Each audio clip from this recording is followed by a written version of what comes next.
Yeah. I sent you an email. I'm not sure if you got it or had an opportunity to look at I it. got it. I did Okay, look at so, it. Okay, so live stream is on. So have you, has the second part been submitted? Has the second part been submitted? yeah, but it's a given. Yeah. Okay, so we're going to go ahead and call the Brownfield Redevelopment Authority meeting to order. Roll call, please. Mary Alice Adams, Present. Satana Warren, Present. Ivy Chandler, Here. Samoset Yates, Present. Miguel Clark, Here. Emma Kennard, James Childs, and Chair Hull did give prior notice that she had a family emergency come up. She's not able to make it, so we do have a quorum. Okay, so the first thing on our agenda is the review of our minutes from August because we didn't have a quorum in September. Motion to approve.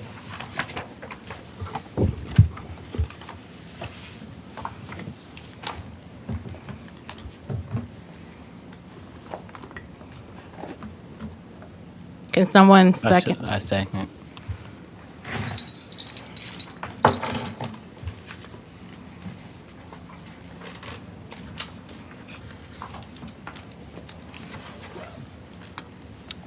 Do we need a roll call, Sharice, or do we move on? I can't remember.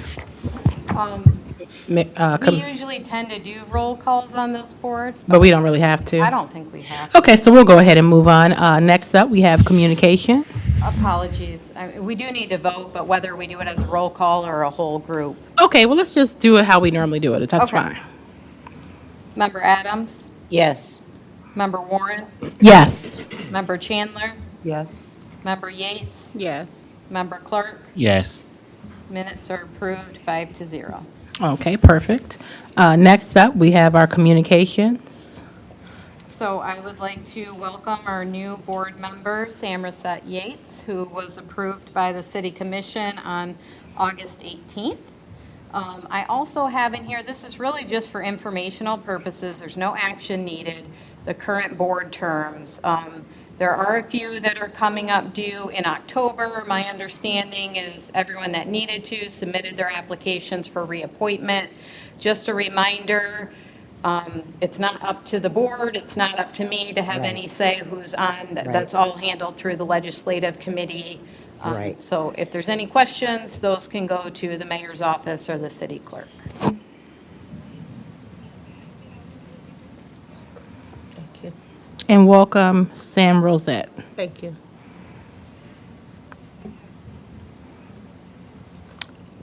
Credit card update are we waiting for Mr. Little for that piece? Oh, why? Or can you speak to it, Therese? I think I can speak to it. He and I had spoken before last month. You know, this is the exact same agenda as last month. So there's been some discussion with the board wanting use of a credit card. The city has a credit card. It was determined that the policy that this board has in place is a good policy where you fill out your forms in advance of you know, what event it is you want to go to. I did speak with Mr. Little, and he's here, so he can speak when I'm done. That in the instances where a credit card is needed, which isn't very often, but for things like a conference, we could do board approvals like we normally do through that process, but then instead of requesting a check, you would request that that goes on the city credit card. Okay. Mr. Little, I know you're just walking in. Did you want to add to that? We'll just say that the city is set up to handle and accommodate and plan for those kind of requests if they're needed. It's the same process that's used for commissioners and the mayor when they go on trips right now. So I believe the issue was if there's, so just say, for example, you have to fly somewhere. And like just say there was a conference and a flight was needed, then someone now has to pre-purchase the ticket. So Ms. Little, are you saying that they can go to the city and then just say, hey, this is the arrangements I want to make. I want to fly Delta out of Chicago, and then the city would take care of the travel arrangement that way? Yes. Yes, Okay. we would ask the city clerk to do that for him. Okay, And it would just need to be approved and far enough in advance that she can make those arrangements. Okay, Commissioner Adams. Thank you. Thank you, Madam Chair. This must not, oh, It's yes, on. it is. Oh, I don't even have to push. Okay, so, I think that with this board being autonomy, having its own autonomy and powers thereof, that all things should remain separated from the city. That means that the policy that we have put in place, and when we put forth a budget, that budget should actually allow some of those funding, just in case anybody decides to travel, that's the way it should work. But I think that all things should remain separated from the city when it comes to finances. Therese. Point of clarification, any funds expended by this board would come out of the board. We are not saying that the city Yeah, I would know. directly I pay for get that. those. I get Just that. that they are allowing the Yes. use of the credit card when needed for Okay, those instances. with all due respect, for the past 8, 9 years, there has been conversations about things that have not gotten answers. I just think that it would do this board due diligence to just keep things separated. When it comes to credit cards and some things on the city's credit that has not, or has taken so long to get an answer to about expenditures. And I just don't want, no, I just think that it should be separated. If I'm understanding correctly, so currently the process is, I'm gonna use myself as an example. When I Oh, did the please marketing don't. campaign, why? When I did the marketing campaign, I purchased the marketing materials. I think they were $600 myself, and then I got reimbursed. So the benefit now is, in theory, I wouldn't have had to spend my own money. I could have went to Tiffany, and I could have said, okay, this is the fees for the designing, and Tiffany could have now paid for it, and I wouldn't have had to come out of pocket. So it sounds like it's a positive. Maybe I'm not understanding the point. If I might. Why? Either paid for or would develop No. a purchase order, get it purchased, placed, and get you the product that you need. It'll still be paid for by Brownfield. And on the point that's being made about this separability, it's only separated to a certain extent. It's not as separate as you might think. It's part of the city. I personally, Okay, go, I'll let you, 1 second. I'm no, gonna go let ahead, Commissioner Teresa, finish. I want to hear from Teresa. I can wait. Okay, Therese, Well, please. 2 points of clarification. One is that right now, when you seek reimbursement, you get a check from the city. So and instead, this would be seeking reimbursement through the credit card or direct payment on the credit card if needed. So is always some city involvement. You are a city entity. Also want to clarify, right now, the process is reimbursement basis. So I don't think this changes that everything would go to the city to pay for. But when a credit card is required, for example, like a conference or a plane ticket, that's when the city would step in since they have that available. Otherwise, I think the process remains the same, that if you are able to, you would purchase that and seek reimbursement. However, the current policy does allow, if you get approval far enough in advance and you need a check in advance, you're able to do that. And I think you also could request usage of the credit card. And that's very understandable. But for years, I'll say it again, there has been an ask for line items, and if we had our own card, I would like to see our own expenditures. Is that a problem? Why? Well, we Because would of need our someone bank, to I have a administer bank that account. I have credit. several bank accounts. When I get my monthly statements, I can see everything. It's not like we travel all the time. So what's the problem? I guess I don't understand. Can't we still do that? Absolutely. With our own, separated from the city. Well, you'd have to determine who's going to administer We can we it. revisit this? Just table item, yeah. So we can come to a common ground. Well, we have other members that may want to. Okay, I'm okay with tabling it, but I guess I want to make sure we're clear Different what other what members? you want Commissioner, you're specifically in I'm favor specifically of- stating exactly what we discussed when we were all at the credit union along with Chairman Hull. And I would like to table this item and So let me await make her it plain for presence. people that wasn't at the table with Chairwoman Hull. I think what she's saying is she No, still I was very clear prefers what I for the stated. Brownfield to have a credit card. But after we revisited that, the situation was it wasn't in our policies to have it, and there's no one to So we administer need it. to remake a policy. So I'm going to go ahead and let Therese have the floor. I just want to say, this is currently listed as a communication item. So Right. it's an Okay. update. There's no action that needs to be Okay. taken at this time. So we can So it does revisit. not need a formal table. If it's something that the board wants to consider or bring up in the future, you could do so. And then was there anyone else that wanted to speak? I didn't see any hands. Okay, so if no further comments, I'm going to go ahead and move on to point 3, the USEPA grant application.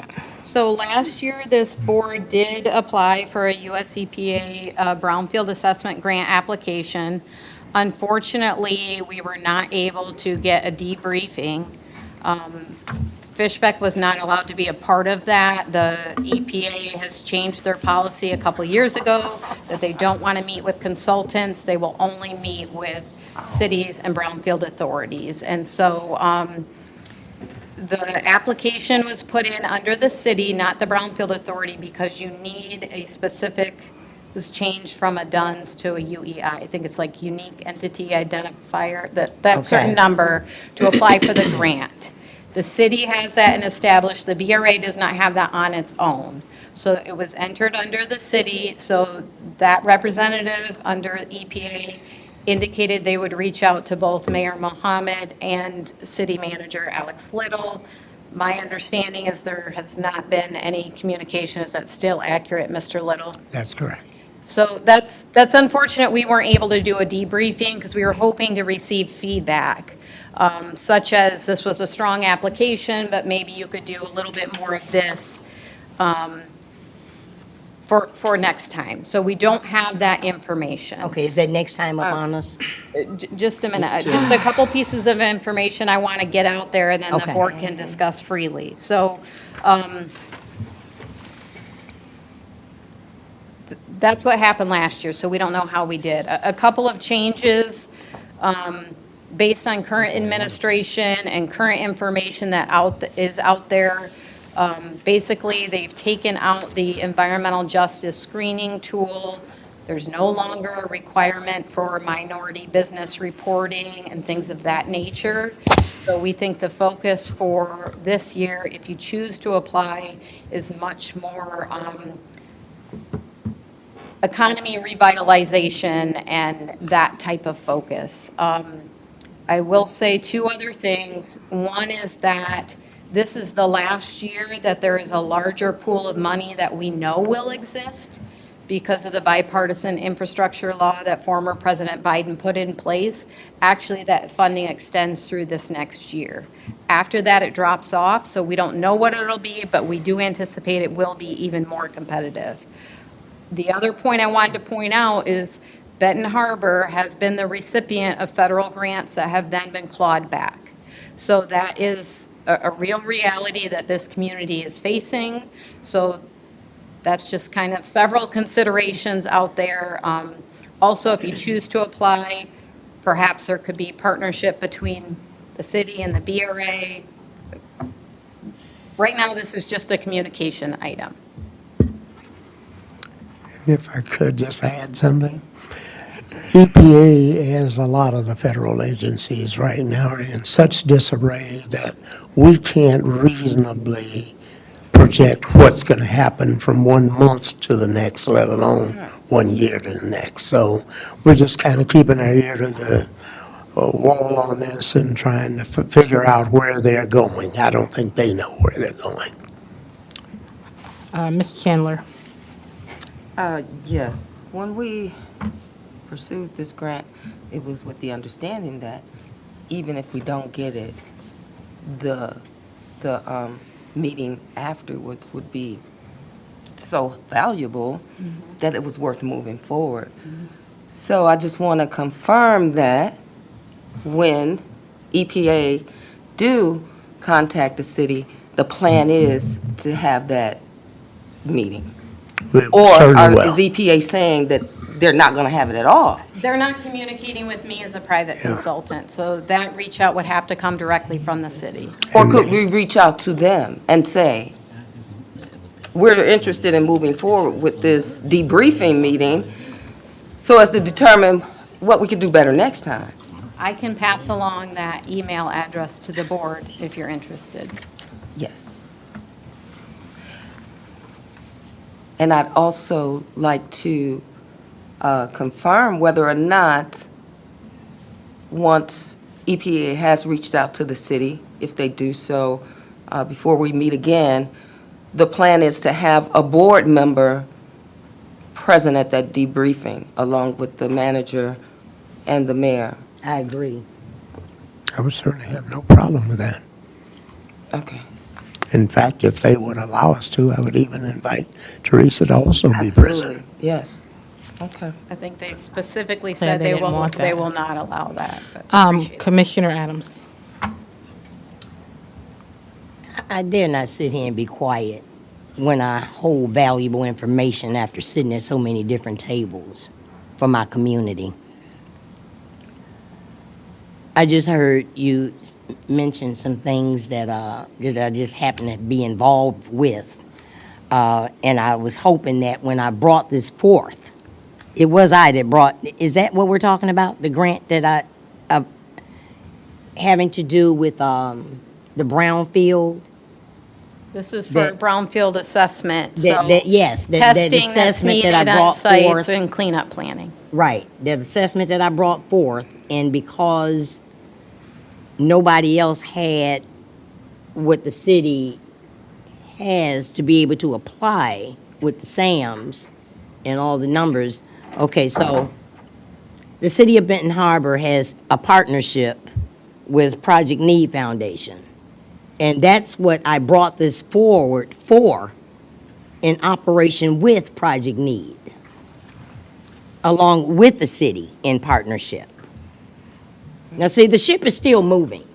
A lot of people don't know that, because I've been trying to tell everybody that there are organizations, nonprofits, that have been working across this country demanding that those EPA fundings are given to nonprofits that are actually doing the work.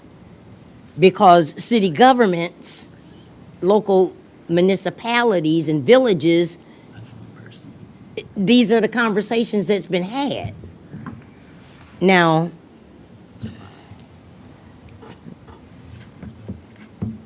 I've been in conversation with so many people. Let me try to iron this out. With the school, I guess it is coming to a question. Could the school actually apply for this grant along with the city? I don't think so, but I could check. I'll also. Okay, If I may. okay. Go ahead, So the because I the need. guidelines have not been released yet. What was that? The guidelines for the grant applications. They Okay. typically would have been released by now. Okay. There was EPA newsletters sent out right before the government shutdown that kind of said, here's some tools if you want to be thinking about things. So all signs point to, Okay. they still anticipate for this round of funding. Okay. But nothing will be released until, the Okay, government's so back in order. So I'm going to publicly. we don't have any of that information, Okay. but I'm going to publicly share this, because Project Need Foundation, along with some other organizations, had applied for some of these funds with the technical assistance that we had for the Region 5.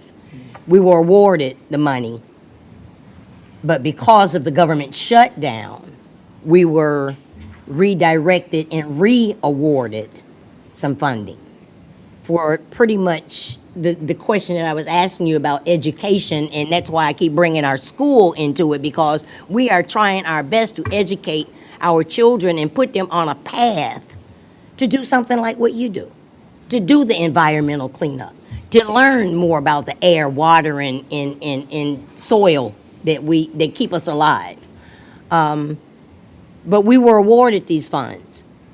And I'm working, no, Project Need Foundation is working closely with the school and want to be in partnership with everybody.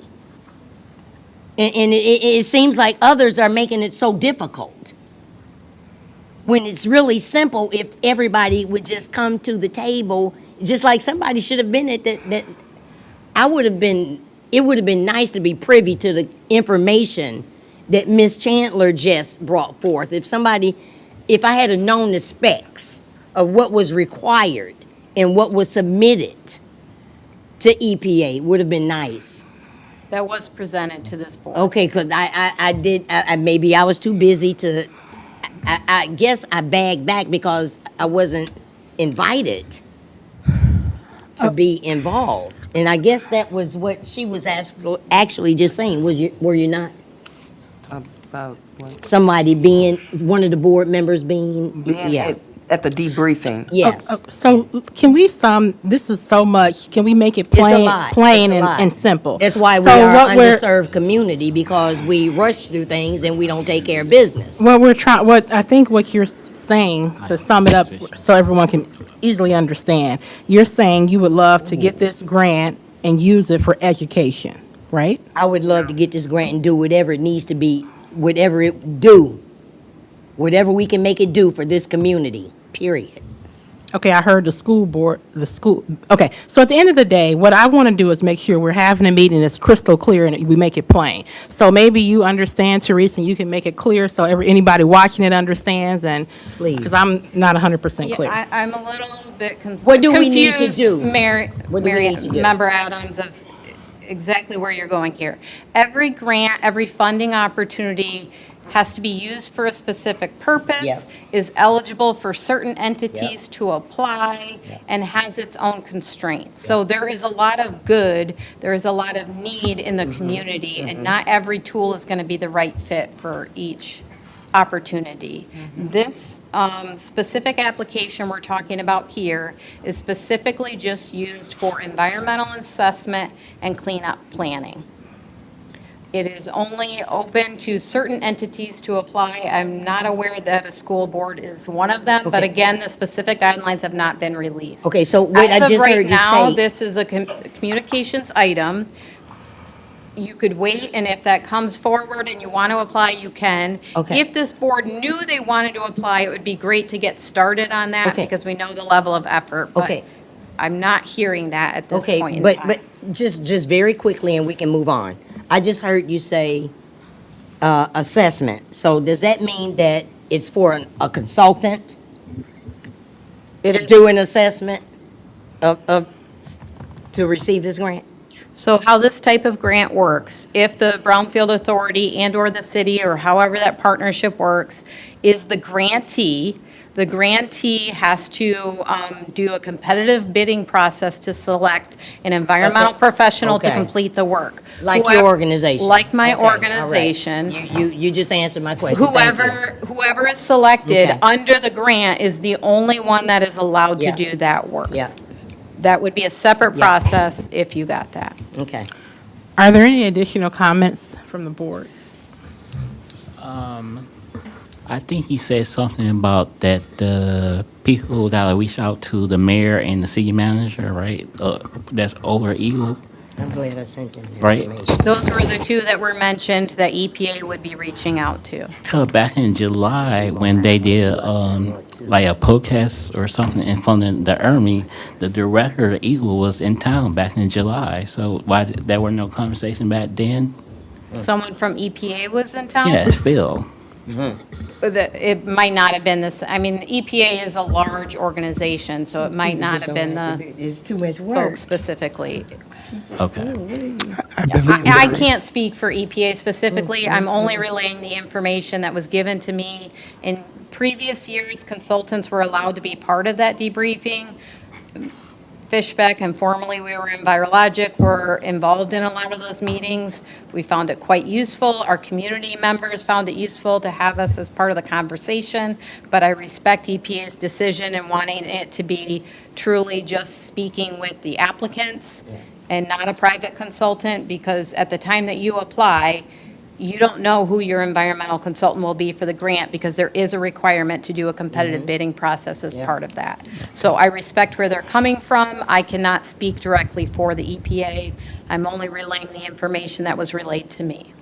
And per my understanding, Ms. Chandler, you're going to provide an email, because I think she had a specific question to all board members, correct? Yes, I can do that. Okay. And I believe I heard you mention Phil. He's the director of EGLE, which is a state agency, not EPA. EPA is a federal agency. Oh, I thought I had said evil when I. Okay, so if there's nothing further, like I said, everybody can look out for that email if they have anything specific. We're going to go ahead and move on to reporting updates.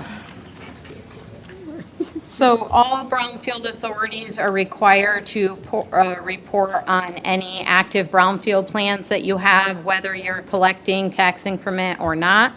And so that reporting is due on August 31st of every year. So staff completed that report, and there were 17 active projects that are currently capturing tax increment revenues.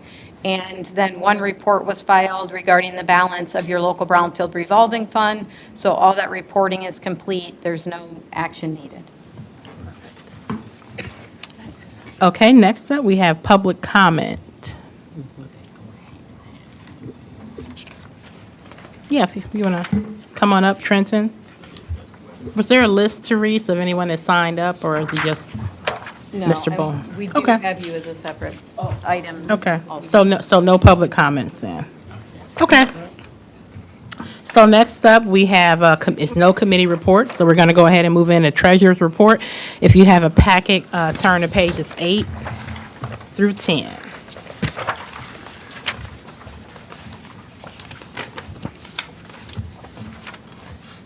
So these are your financial reports as of August 31st, 2025. So in your checking account, you have a balance of $552,468.14.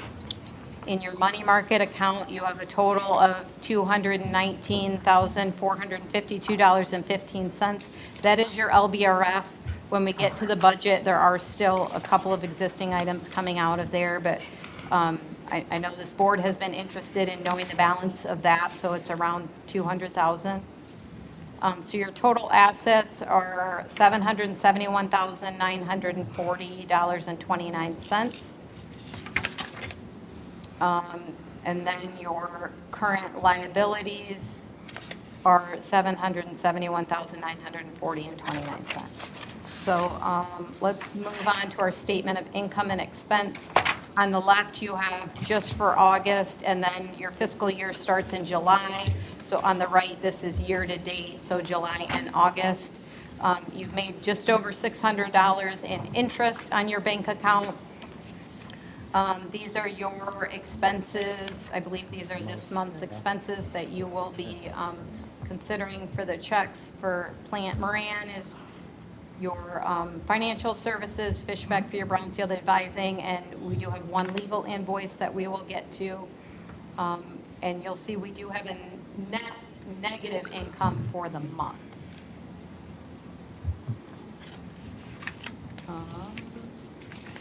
Let me see if we have, okay, I guess we have our payables listing as a separate item. So if we want to have a motion to approve the August financial report. I'm a little Can we go ahead, is it possible to do it together? Because I want to talk about the payables, or do we, I think we can, it feels like this board has gone back and forth. So yeah, we have, so. We can do that Just go with the together. flow, and today we'll do the payables. Sure. So I think we have 3 items on our payables listing. Let me pull that up. That is page 11 in your packet. Whoops, sorry, I'm getting a little crazy here. So we have Plant Moran. This is their regular invoice amount for $550 for July financial statements and processing of accounts payable. Fishback invoice, this is for both July and August, $11,000 $96.50. A lot of that was admin related to the King's Court process, and then we have our standard, preparing board packets and things like that. The one invoice from Varnum, this is your legal counsel. If you recall, your attorney, Scott Dinas, switched firms. It used to be Barnes and Thornburg, so now he's with Varnum. This is specifically related to that question that you wanted legal review on with the board member per diem. So this is a discounted rate from his normal rate, so I just want to make that clear. So your total August his normal payables. rate? Oh, I apologize. This says August at the bottom. It should be October. I believe it says wow. October at the top. Pencil. And then one other thing, Plan and Moran, you have for 1 month here, We do have but you have them for 2 months in August on the income and expense. Really? Well, when you begin the new fiscal year, which starts in July, you have them Right, for so- 1,100 for July and August. Because that's 2 months. Right. So it's $550 per month. Right, but then here on the payables, was this previously paid? Is that what that means? No, but it's recorded back there. If there's ever like if that doesn't get approved, then the finance director can make an adjustment there. I mean, I just don't So this is- understand why we're not I send her including. I send her the payables listing so that she can issue a check. And so those are all on here. If for some reason they don't get approved, then I would let her know. But that way the check can get cut. Can you also, why is, for Fishback, why is it saying August? Where's the July? I see on here August, the 11K that you put in here, but where's the July? Because we would be paying for July before August, unless you're saying July was 0. Fishback, the invoice is for both months. We didn't issue a separate one in July. So this month covers time, this invoice right here in your packet covers time for July and August, all the way through August 29th. And just for point of order, if everyone could allow me to call on them, that would be wonderful. Do I have any other comments for the payables? Yes. Commissioner Adams. You stated that Mr. Dinas gave, that this was his discount price. I'd love to see what his normal rate is. And when do we get to meet him? Don't charge us for No that. idea who he is. Therese. Well, he is billed on time and material, so yeah, if you wanted him to come, there would be a charge to that. Oh, I figured as much. So I know for a fact this is a discounted rate because the first invoice I received did not have a discounted rate. This is the first time with a new firm. Okay. And I went back to the contract, and your contract specifically stated that it would be at a discounted rate. I believe it's usually, like, I want to say it was $250 an hour. And I think his regular rate is closer to like $650. And so I called and he said, my apologies, obviously that was not intentional. This was the first time, and he corrected it to this lower invoice amount. Okay, So, and this is exactly in line with the contract that this board approved. okay. And it may very well be, but I'd like to know if our city manager hires people, do you do interviews first? Okay. Usually do. I thought so, because we should have been doing one. And I just want to make that clear. What I'm hearing are some of the things that this board in times past have tried to keep and separate to where it keeps down confusion and separate from the city with it being its own entity, even though it is an arm of the city, is having its own financial person as well as an attorney that we know and what they look like. I mean, I'm just saying. I'm done. Okay, does anyone else have any? Therese, go ahead. Just one point of clarification, you do have a separate attorney than the city attorney. Yes, we do. But we shouldn't have. If I mean, I'm done. I got a question. Is Miguel? this the same attorney that we been had, he that switched firm? Correct. Have you ever And met so him? there was a few months back when the board discussed whether you wanted to remain with the same attorney that he's been with this board longer than I have, so I don't know exactly when he started, but several years. Emergency management. And we did vote on that to keep him, Yeah. unless people weren't here, but that was voted on. Anyone else? Majority won. Does anyone else have any comments for Yes. payables? Ms. Yes. Chandler? I'm not a financial expert, but I have done accounting, Okay. and it's just confusing that it doesn't match. And I wonder, how can we reduce that? Because, again, I'm not a financial expert, but you're showing me here that Plano Moran is being paid for 2 months, or has expenses for 2 months, but it's only being paid for one, and here we are in August, and that's July and August. And we don't see September. We're here in October, and I can understand we don't see that. We missed a month of, so I'm a little confused. And then we got a date here, subtotal August payables, but he's only July. Help me.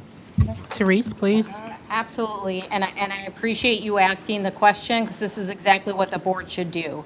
If there's ever anything you're not clear about it, let's stop and ask the question. So if we could go back to the statement of income and expense, on the left is just August. So this is your current expendables, or expenses. 550 for Plant Moran, 11,096.50 cents for Fishback, and 325 for legal. Now, all the way to the right is year-to-date. Your year-to-date is only 2 months. Fishback did not submit an invoice for you to consider in July, so we only have the one.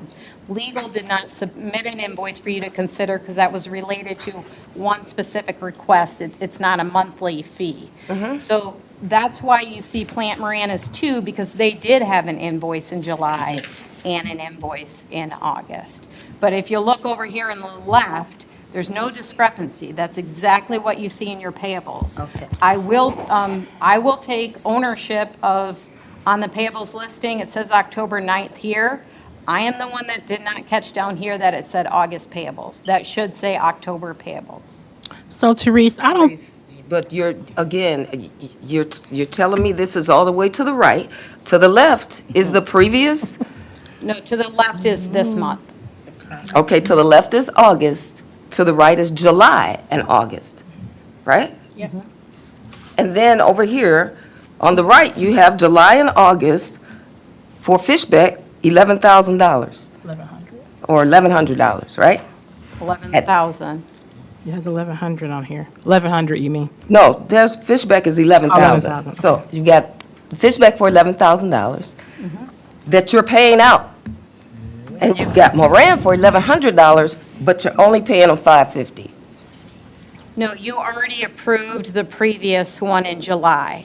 So that was paid, The previous 550 for Plant Moran was paid. Yes. So we're paying. So did we pay them for August, July, or August? No. So part of what gets confusing is, you know, you're talking about a certain amount of time of maybe when projects or expenses were incurred, then they might be processed 1 month, and then the board might, like, for example, now you're actually considering it not till October. We didn't have a September meeting. We're usually a month behind on all of these. So you'll see this was July financial statements, and then it was probably prepared in August, July and August services. So that was, those services took place until August of when I expended my time, or someone else from my team, if we're talking about the Fishback one. But you're not approving it now till October. So that's why it's an October payable, because that's when you're approving it. But is it for July and August, or just I think July? You're saying these services went from July through August. What I'm just For asking for, Fishback. I'm not, but Moran is where I'm stuck. this may Almost stuck. help. if I Moran may. is where I'm stuck 550, at. just August. That's the only one you're considering. They So get I think it's paid. a typo on here. I think They that get would be the paid issue. whether we have a meeting or not. That's That's okay, not what that's she's not saying, what but I'm I think there talking might be a about. typo, Therese, because are you saying this should be August in the chart? Because currently it says Plant Moran July, but that should have been approved already. So maybe you meant to say Plant Moran August. That would make more sense. I would ask that I could seek clarification from the finance Yeah. director. It gets confusing to me too, but I do not think there is any discrepancy Yeah, that's what I'm here. talking about. There's time when things are incurred, and then it's like put together the month prior, and then it's approved different months. I think that's understand, where we're But getting. Plan of Moran is billed every month. Every month. Every month. So what month is it billed, and what month are we paying? And they don't, I don't see Well, let's look the at their same. invoice. Okay, so you have the specific invoice, and this invoice number 10510,531. This is for preparation of July financial July. statements and processing of accounts payable.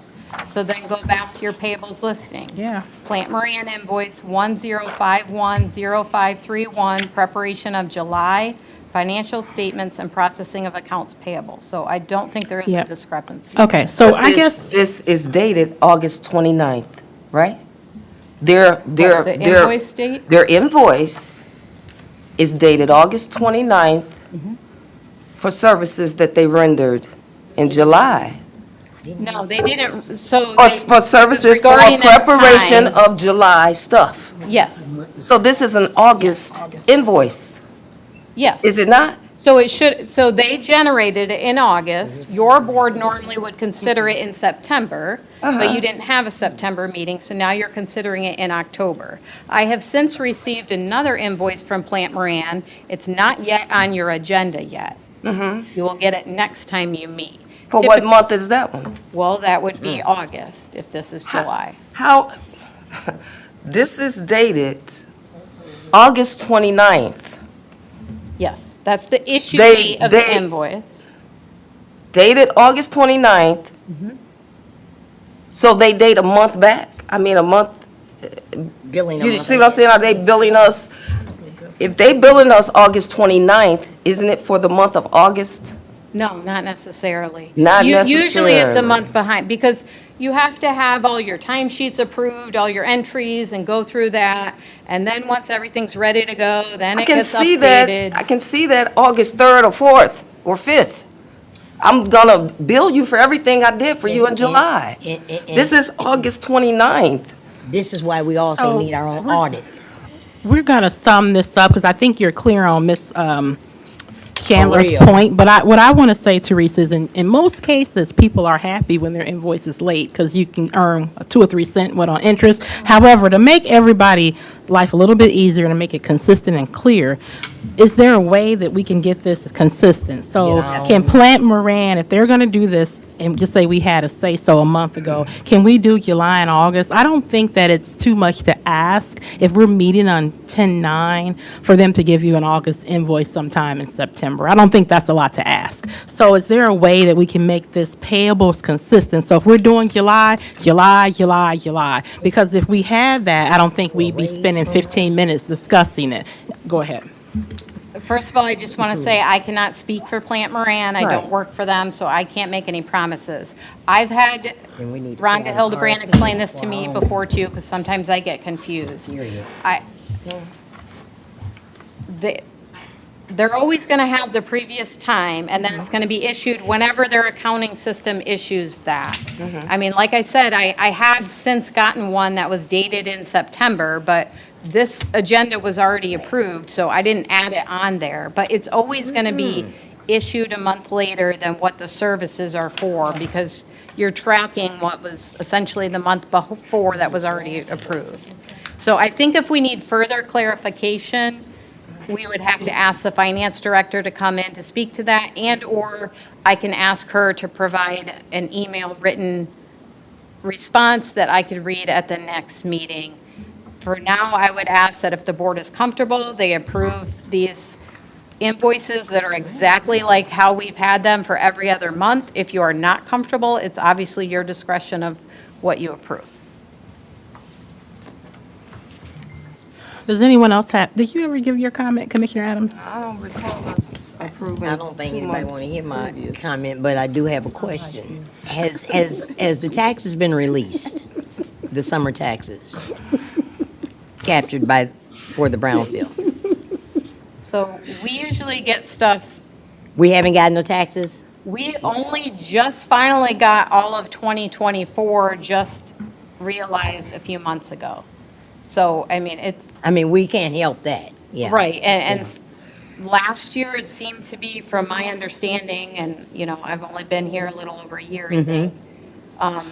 There's always potential that there can be tax appeals or adjustments for whatever reason. And so we do not receive funds until that is finalized. And this past year, there were a lot of adjustments in the Okay. taxable values. Okay. And so have we received summer 2025 tax increment? No. Okay, you know, I'm going to say this because I think it's something that we need to revisit. And it was something that board member Chandler just mentioned. And I think that we need to revisit an opportunity for some young, bright, financial mind like hers to actually take care of this for us. It's just once a month. It working in our department downstairs with, I don't know if we're gonna have Plant Moran forever or if we're gonna have our own finance director. But I think that that's something that I'd like to revisit, to open up an opportunity with the federal government shutting down everything else, to open up an opportunity for somebody else.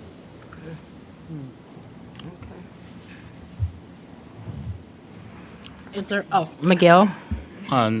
Who is our financial director? Rhonda Hildebrand. Oh, okay. Yeah. It's a firm though, it's not We a. do have a financial service agreement with Plant Moran later on in the agenda. So Oh. perhaps we could Yes. take action regarding Okay. the financial reports and the payables listing. You guys hear it? Okay. So you have Plant Moran later on. I want to make sure we're good on this point. Did everyone say their comments so we can? Is anyone, so the word unclear keeps surfacing, and I don't think it's a matter of being unclear, at least for me. It's just a matter of making things streamlined. Is someone not clear? That's I'm the not. question I'm asking. Do you not understand what we have to vote on paying for? Is anyone not clear? I'm not clear. Okay, can you quickly, because I know we want to get these people paid, especially since it's July. So can you just say your question so Therese can address your question that makes you not clear? Because I don't wanna have a hold up question, I'm just payment. not clear as to why. My understanding is that we pay Plant Moran on a monthly basis, whether we have a meeting or not, granted, because they keep up with our finances, period, for whatever that month is. And I mean, it's a basic, simple copy and paste, and I never understood it.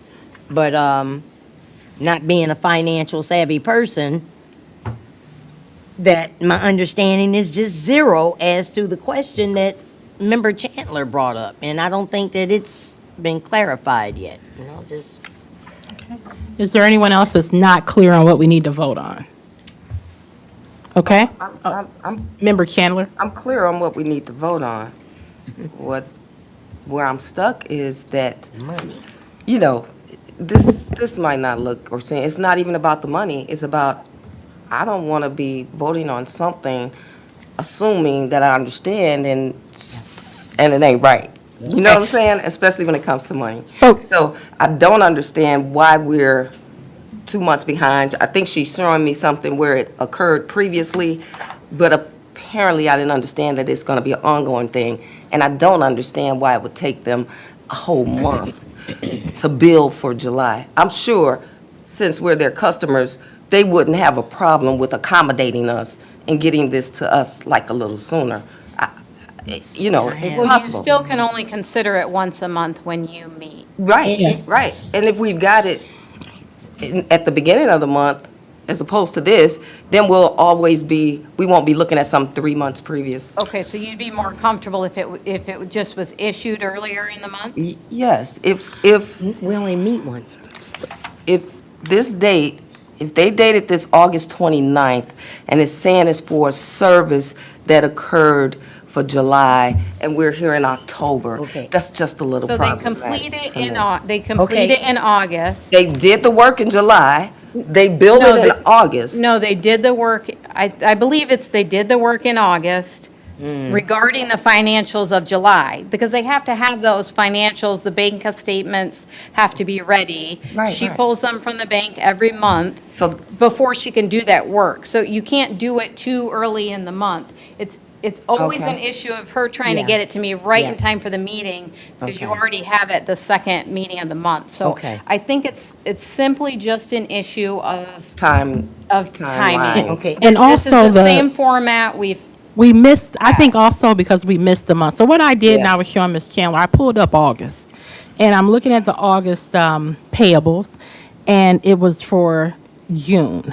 So she sent the invoice over end of July, and we reviewed it in August. So it actually matches the same cadence, but the reason why it became a red flag today is We because missed we a did month. not approve it last month as we should have. So it's not anything that Plant Moran has done differently. It's just that it appears quite odd to look at something in July all the way in October. So that should clear that up. And the point what I'm saying is, are we understanding? We know that Plant Moran did a service for us, and we have to pay for that service. So when I say, do we understand? That's what I'm referring to. That we know they've done a service, and we know we should pay them for the service that they've done. And I already had asked Therese if it is a way to ask them, could we get it sooner? But I guess it also depends on when our meeting is. So it may end up still being, A month behind. a month behind. Sorry, Commissioner Adams has Yeah, to. yeah, I think you just kind of like hit something that might clear up my mind. Is that in August, we gave approval for June and not July, too? Yes, here I can. We gave approval for June and July in August. We didn't have a meeting in September. Okay, then why? Why Wasn't a was quorum that? or Just something. June. Oh, you mean why do we have a meeting? But you know- Wait a minute. I'm slower than you guys. Hold on. June and July. We had a meeting in June and July. So the checks that we signed in August, prior to that, when was the last time we signed checks? See, that's why I So would if like you- to For the see check you signed bank in activities August, from the our invoice own would have been accountant. issued in July, and it would have Wait, been say for that again? June services. As Member Warren indicated, the cadence is exactly the same. The check that you approved and signed in August Right. would have had an invoice issued in July, and it would have been for June services. That's just always how it works. Well, It just takes time to process it and approve Okay, I it. think, okay. And I do. Okay, I got it now. I understand what she's saying, but they do the very same thing for us every single month, right? We're not calling on them for any special services. They do the same thing. Why can't they invoice from us 400. the same time every month? I know they're doing a service for something, but Well, it sounded like it was the end of the month in Yeah, the it was the previous same, one. because it's 7:30, it was 7:31, and the one I in don't our want to hold up packet. anybody's pay. Yeah, the one in our packet so then it's is probably on us. 8/29, it's the end of the month. Somebody got to do better. It's either them or us, Yeah, because we period. I honestly, like I said, I don't really think this is a huge problem. I just think because we missed the month, it appears to be a major A bigger question. problem? But I think that once we get into next month, I don't think anybody's even going to call it out. I just think this is a fluke. Because it does seem a bit weird. It seems like, why are we usually looking don't at have July? meetings on okay. Well, I'm gonna go with November, that. December. Yeah, I mean, go with the your proof, hope on that. it's not a hope. The proof is in writing. I don't want people to, this is in writing. This is not Okay. me. This is what I pulled up. Okay, yes. I'm gonna go with that. Let's Okay, approve this so stuff. we want to proceed with Get outta voting here. to approve No, the I'm kidding. payables and also. I make a motion to the, vote. financial I make a motion to statements. approve financial statement. Oh, Just the statements or the Without- statements and Wait, payables? and whoa. Sorry, I didn't know you had another comment. I rescind. So Yeah, we're going to give Ms. Chandler a comment, I'm sorry. Okay, I was looking at something. Else. Because I'm curious, there's a payable I can't even or see. professional services for the 353 West Main Street former Ship Canal. Former Ship, is that, what's that? I'm sorry, it must be in here. These were checks that you approved. Last- That was payable August, last So what month. I showed That's you one. was one that's on here. it was The Or ship less. canal was 0 because I had prepared a analysis like you normally would, but there was no tax increment. That's why it was 0. Yeah, it's on here if you, if you want to look, but it was on the one we approved in August. Okay, but just paid here. No. So what do you mean? because this is the month of August, and we approved it in August, it's in the right spot. Yeah. Remember, we had our But meeting it in we August? approved 0.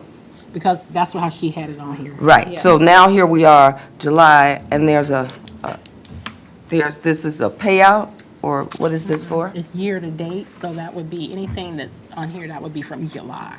So I have to go back to the July agenda, July to August. which I could pull it up if we needed it.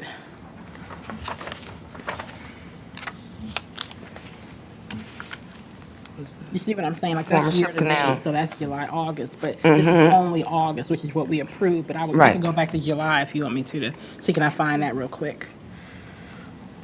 See, we should all, never mind.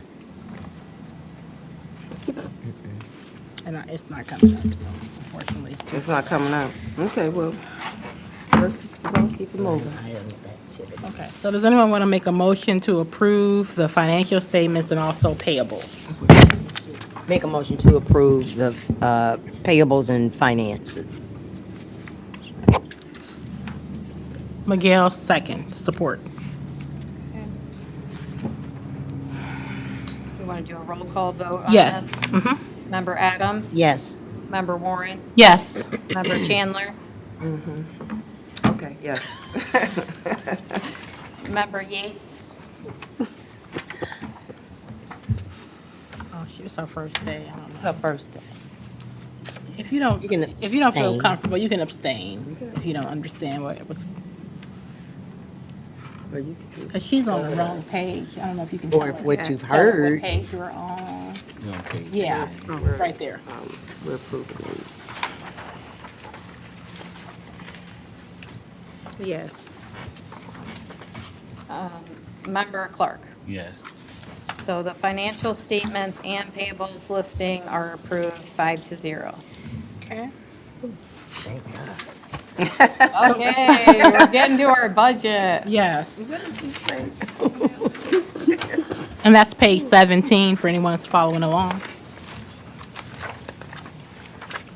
Okay, so 17 in your packet. So this one might take a little explanation too. So all the way to the left is the budget that you approved for 2024 and 2025. Because if you'll recall, your fiscal year starts in July 1st. So that's the budget that you have approved. Your year end is 6/30/2025. So here's where your actual budget came out. So we had less revenues than we had anticipated. That most of your revenues come from your tax increment capture, which also I want to be clear is mostly restricted revenues, mostly held for developer reimbursements in line with the Brownfield plans. There is a portion of that that goes to your admin expenses.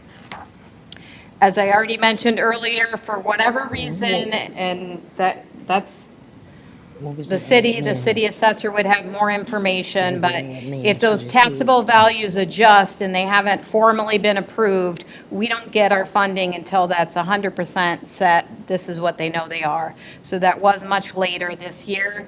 Typically, taxable values are going up, but a lot of those were reduced down for whatever reason. Again, I don't have all that information, but, so that's where our revenues landed at 280,000. As far as our expenses, you paid $5,000 for a grant application. If you'll recall, the cost was around $15,000. What the board paid is what was approved, which was $5,000. Fishbeck donated the other services. That was for that EPA grant we talked about earlier. Brownfield Consulting Services was $41,831. That does include some printing costs as well. Financial and accounting was $6,500. Legal support came out at $1,980, so total expenses were $55,311. Tax increment reimbursement, this number you'll notice is highlighted yellow if you follow that asterisk down to the bottom. Those were the reimbursements that were made to date by 6/30/2025, but there is still a little bit more that's from that 2024 tax collection that still needs to be dispersed. So I just wanted to make that clear. Repeat that. The disbursements to developers from 2024 tax collection, so tax increment through a brownfield plan that this board collected, Okay. that needed to get paid out to developers, that's how much was paid as of 6/30/2025. There's a little bit more adjustment that needs to be made or payments out that will be from that 2024 tax collection that hasn't been made yet. But will that be applied to this or to the current year? Well, it'll be paid in that current year, but it'll be from those funds. From the 23,182? No, Okay, so you've paid this, but there are others that need to be paid from that tax year. there's a little bit more, I don't know exactly that Is number. that going to be attributed? Where are we going to put that? Since it isn't paid, it's not represented here. Right. It will be whoops, hold on. It will go back to that tax, it's from those funds. But as of 6/30, you have to do reporting as of 6/30. That's what you've spent as of 6/30. But it came from those funds that are sitting in the bank that came from the 2024 tax year.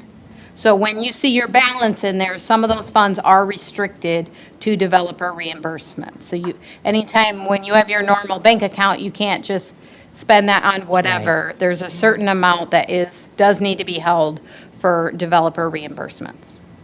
Okay. That is something that the finance director and myself have discussed would be helpful if we could have that restricted amount broken out here. Neither her or I have had time to update the reporting to break that out and understand what that is. But I think moving forward, it would be helpful to see that restricted amount. Yeah. I would like, Okay, good. Also, go ahead. if I could finish explaining this Yep. and then do questions, might Okay. work better. The LBRF disbursement has never been on your budget in the past. However, that money has been slowly accruing over time with those brownfield plans. It wasn't until this year you really started spending it. Since that was such a large expenditure, I felt like there was value to show it on your budget. So this board approved $320,000 out of that account. That was for the Kings Court development and the city demolition project. Also, we kind of had things broken down a little bit last year, so you'll see all the way to the left, we had $10,000 for seminars and travel and a separate $5,000 for meal. All that was expended was $2,069. And then we had an advertising and marketing budget of $2,500. We had a separate printing budget of $2,500. What was expended in advertising and marketing was $10,636. That was $10,000 to the Michigan Black Summit event. The $632 was printing specifically related to marketing materials for that event. When we get to the budget side, you'll see I kind of condensed some of these because like the printing is really divided into other categories. So you had total expenditures there of $12,704. So what I really want to point out here is that you ended the year with a negative $130,719. Now, what I want to be very clear on is that's not problematic. It's not like your bank account went negative 130. You had money in the bank. So in that sense, it's not problematic. However, I do want to be equally clear that that level of spending is not sustainable. Right. So that's kind of the messaging here, that last year was significant expenditures, and you'll have to think about what you want to do Yeah. moving forward. So we have a proposed budget for the 2025-2026 year. Tax increment is anticipated to be 280,000. I just did a slight increase there. Interest income, I lowered it because Less money. you have less money in the bank. And then application fees, you never really know, but we had 1,000 last year, so I kept that the same. Again, this is a proposed budget. You can always amend it later if needed to. I did not put any budget in there for the application. If you choose not to apply, you would not be expending those funds. Advisory support, I did bump it up to 50,000. We've been having more expenses related to admin activities outside of a Brownfield plan that you're not getting reimbursed for. Those are direct costs to you. So that's a little bit of a bump up. The financial accounting, I bumped it up a little bit because you will be considering an updated financial services agreement that has a slight bump up. I think it says it increases from 550 to 575, which we'll get to that later, but I still feel is very reasonable. Legal support, you know, it kind of depends year to year. That's an as-needed service, not monthly, but 2,500 is in there for that. I'm anticipating that there'll be more reimbursements going out, so that's 95,000. And, you know, let's just say you choose to distribute 100,000 over the year, that's budgeted in there. So seminars and travel, I have that all into one category instead of separating out meals. I think this board has expressed in the past, they kind of like to have roughly $10,000 reserved for that type of expenditure. Marketing expenses were quite a bit higher last year, so I put that same relative $10,000 in there. The printing, some of that printing is built into the advisory support. Some of that printing is built into the marketing, so I didn't feel like it needed a separate line item. So with this, you're not spending more than you're taking in. It has a net income of $13,100.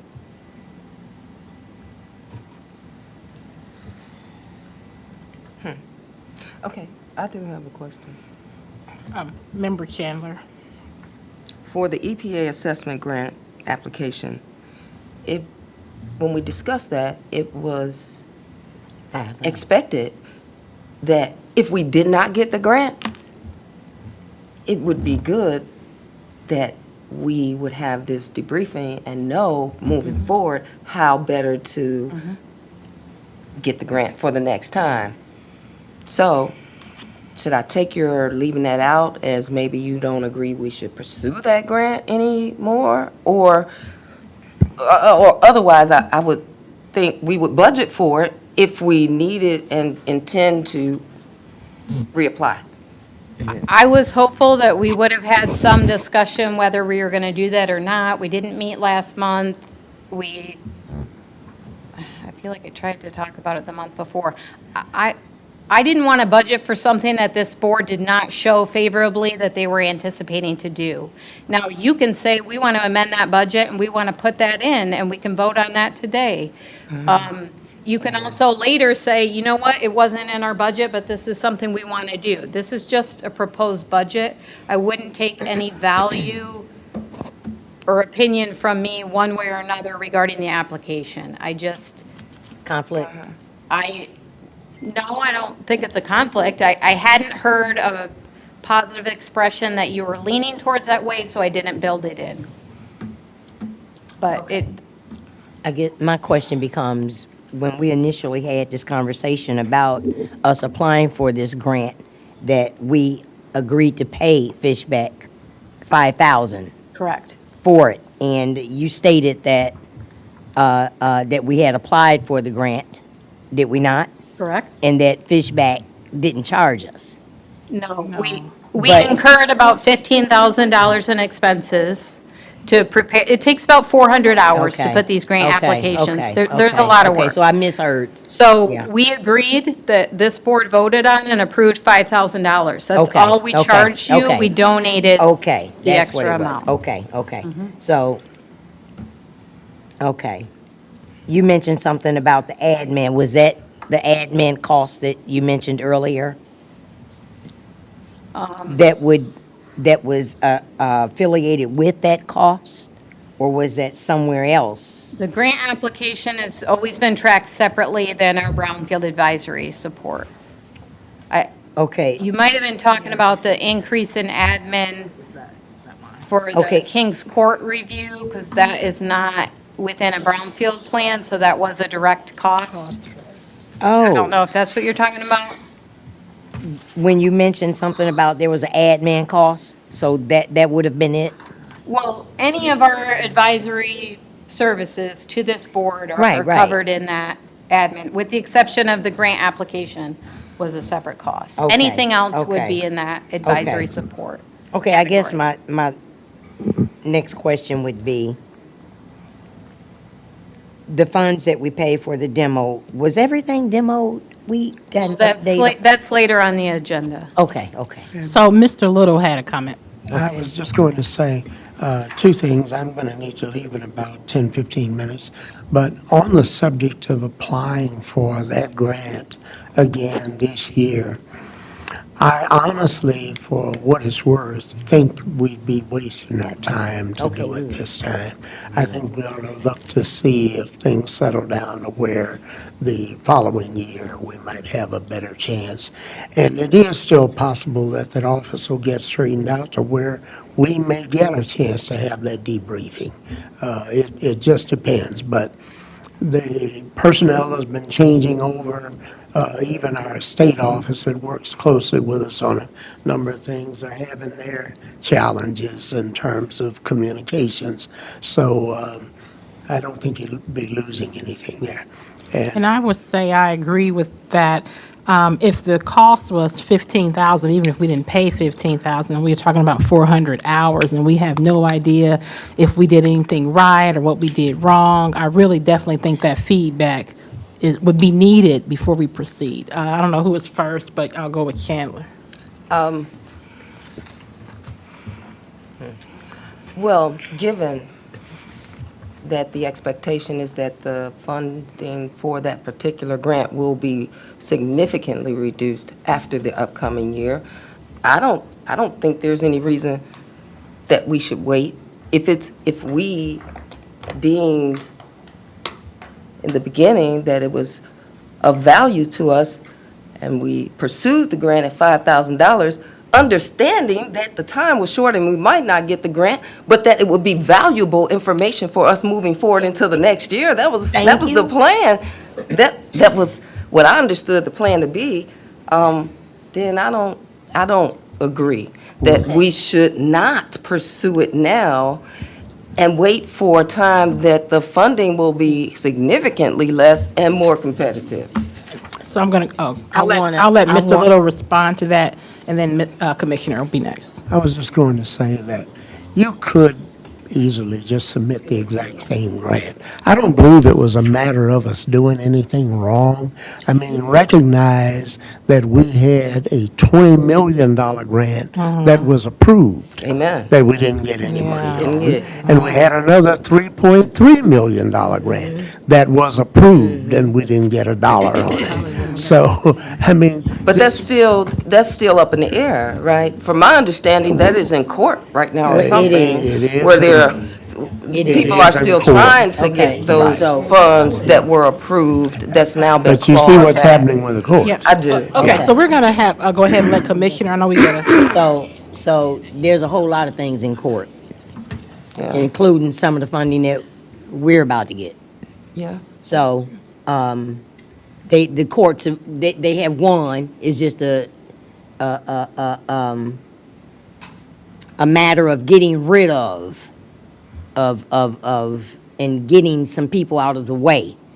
And replace, it's a political mess is what it is. But to answer some of what Chandler, Board Member Chandler just brought up, we have technical advisors at our disposal to help us with grants, free of charge. That's what they get paid for. And here's the deal. Some of these people are working because they work through foundations and nonprofits, but they're still governmental employees. Not all of them have been fired.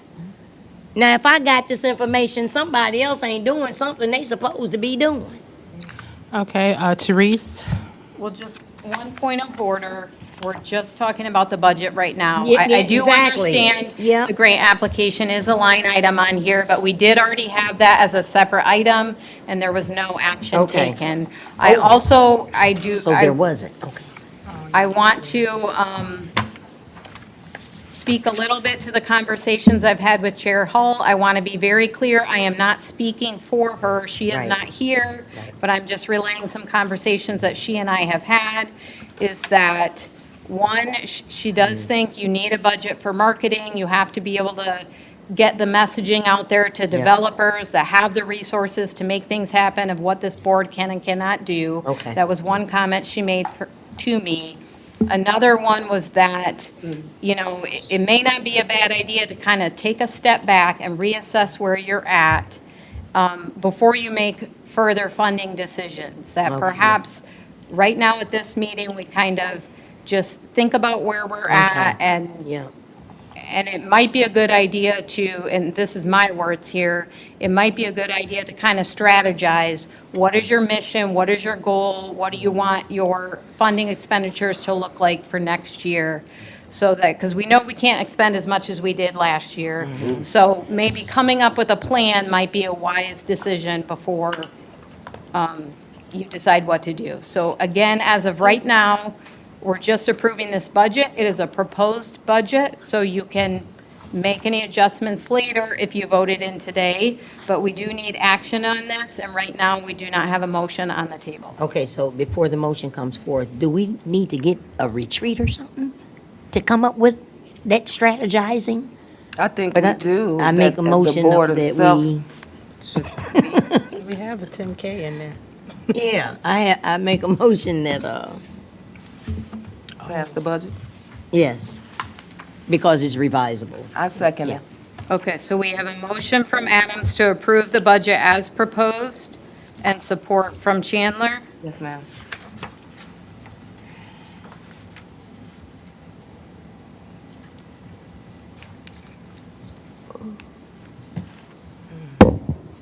Are we ready for roll call? Yes.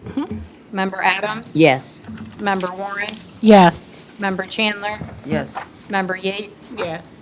Member Clark? Yes. So proposed budget is approved 5-0. I know there's kind of some half a discussion there. If we need a board retreat, we could also have that as a agenda item if we kind of want to yeah. explore kind of mission with respect to expenditures and funding. Yeah. Okay.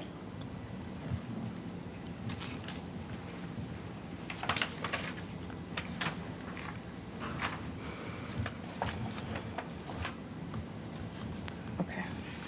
So now we're going to go ahead and move on to point 4, Plant Moran Updated Financial Services Agreement.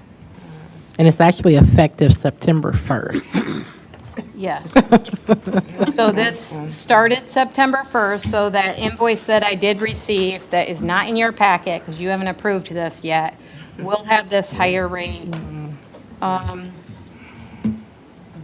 No I thought it was discussion. 650, but this says 575 here, so let me just go through here. You have the same information in your packet here. Yeah, the letter says 575. It is 575? Yes. It hasn't even been a year, has it? Thank you. No, the September, I think, is the 1 year. Okay. Anyway, So, yep, I guess it's up to 575 then. I just want to mention that, and I have we no, all want a raise. I have no affiliation, no direct interest in who you use. But I think that these rates are very reasonable by industry standards, and I think that they reflect an efficiency by using the city financial director. You absolutely have discretion if you wanted to, go out and try and find your own advisor. I think you probably would be looking at double the cost because the amount of work that they would have to do to understand your financials and Yep. and have a system to implement that. So my comment is the same as it was last year. I don't feel comfortable backdating. I mean, we're into October. I do agree. I mean, inflation, everything does go up, and $25 I think is fair of an increase. So I'm okay personally with this 575, but I'm not okay with going backwards. And I had that same comment last year. And did anyone have their hand up? No? did. Oh, I don't know. Go ahead. Okay, Member Chandler. I didn't have it up, but I also agree the increase is minimal. The backdating is problematic, but it's our fault. We didn't have a meeting. This would have been on the. It would have been on the September, but we on the already So would have it would have been, it But would have they've been been- backdated a but they've week been at doing it that all the point. Only a time. week, only a week, They've okay. been doing it all the time, just All like you right. said. Okay, I'll take it. Every time we get their I'll take it. financials, it's 2 months back, and that Yeah. is problematic, but Okay. only when it's. yeah. Okay, I'll rescind that comment then. It's not as bad as it sounds. Commissioner Adams. And we all know the prices of everything has gone up. And we all know that we have the world's largest appliance maker that's about to lay some people off. We all know that there's some other people looking for a job. We all know that there probably a lot of people with the skills. And I think that this is an opportunity to open it up, to allow a Benton Harbor resident to become involved in helping in us creating a job for someone with the financial skills to do what this board needs. I mean, I get it. I mean, but how much harder can this be? Is there any other comments? Are you guys talking down there about the meeting or no comments? Okay, so do you want to address Commissioner Adams' comment, Therese, or should I give my opinion? Okay, so in my opinion, even if you wanted to bring on someone, I think there need to be thoughtfulness. You need to have an overlap period where they have to, so it's not something you can say, oh, I want to bring in somebody and it can happen tomorrow. You still would have to sit with that person, you It's have a to train them. process. And then also, Interview. we'd have to do the what's it called, RFQ? Yeah, Or whatever, exactly. we have And to do that's what I that process. suggest. And then you'd have to see if anybody, because you're saying specifically a Benton Harbor resident, you have to see if anybody even would apply that's qualified from Benton Well, Harbor. we won't know if we don't. So it's not as Put it out cut and there. dry, but did anyone else have any comment? It's not impossible, can definitely be done if this board wants that to happen. But like I said, they have to do I call it a job shadow. Yeah.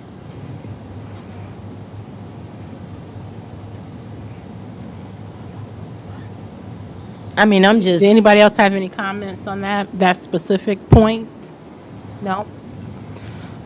So the options were proceed with Plant Moran at the 575, which we all think is a reasonable increase. Commissioner Adams suggested that we do open the job up for anyone to apply as an option. Not But even anybody, if we do somebody that, has even the if we do that, skills it of still has to be an overlap, is finances. what I'm saying, an overlapping period. Because they have to be trained and we have to do a job shadow. Who says they have to be trained? We're looking for somebody with some experience. Doesn't matter if they have experience, they don't know our specific, they need I to, would leave that to finance. we could leave it to me. I'm saying they have to be trained, so that's what I'm saying. Absolutely. You have No, a they legal, sit with, Plant Moran. auditory responsibility to be in good financial standing. So you absolutely have discretion. If you wanted to issue an RFP, if you wanted to do that, you'd have to And that's decide who's writing that, who's qualified to write, who's helping with that bidding process, and that takes months. So if that's something you want to do, you may We want to could use consider ARM approving this for now and the- work towards that if that's something the board We wants to could use the consider. arm of the city's HR. Well, this is the city's finance director right now. No, I said, Oh, the HR, yeah, yeah, that's a that's- discussion yeah. you'd have to have with the city. exactly. Yeah. I think I saw Miguel. I pass. You pass? Okay, so it sounds It's like what something we can Teresa is revisit. saying. Don't is- have to but be for- today. But for the time being, we Yeah. do need to approve the 575 increase for Plant Moran. At the beginning of the year, maybe? I'm not opposing it. I'd be okay with it. Look, I had a problem with the with the let me 550. Because I'm still stuck on never mind. And one of the things, I'm sorry, Miguel, one second. One of the things we do have to realize, if we did hire this person, they might want market rate. That's one of the things that we don't realize sitting here is that we I have thought about negotiated rates that Yeah. are better, even for Fishback. So when you talk about hiring somebody, they're not going to take less than what they think Okay. they're worth. So- But I want to make sure we get everybody an opinion. Can Well, we get let's do Miguel? that. Yeah. I was just worried about if we did do that, would we do it in January or would we do it in December? Like, when do we either do our books? Is that in June? Like, So the fiscal year goes July 1st through June 30th. Is that what you're asking? yeah. Then that's when it should start. Okay. That's all I had. Okay, Nobody else? Commissioner? Okay, so, and just forgive me because I'm a thinker. And I'm thinking about those new apartments down at the whole flats, all these new people in the community. We have some more apartments there going up, some more over here, new homes and stuff. And I think that it's a perfect opportunity that we start thinking about putting this out for somebody that probably could use a little extra money other than a firm that the city of Benton Harbor pays quite well, and I'm aware of it because I used to be a commissioner. Almost $300,000. Come on now, but we're not going there.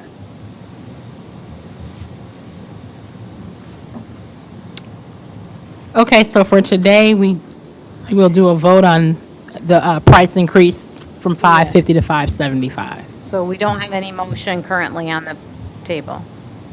I make the motion to vote on the pay increase. I second the pay increase. So we have a motion from Clark and we have support from Chandler to approve the 575 effective September 1st, 2025. September 1st. Yes. Oh, so you're going back? Yeah, Oh, go ahead. yeah, we did it because we weren't here last month. I'm gonna pay you for not showing up. No, we weren't here. We weren't. We weren't. Exactly. We didn't have enough people. Are we ready for Yes, roll ready call? for roll call. Member Adams. No.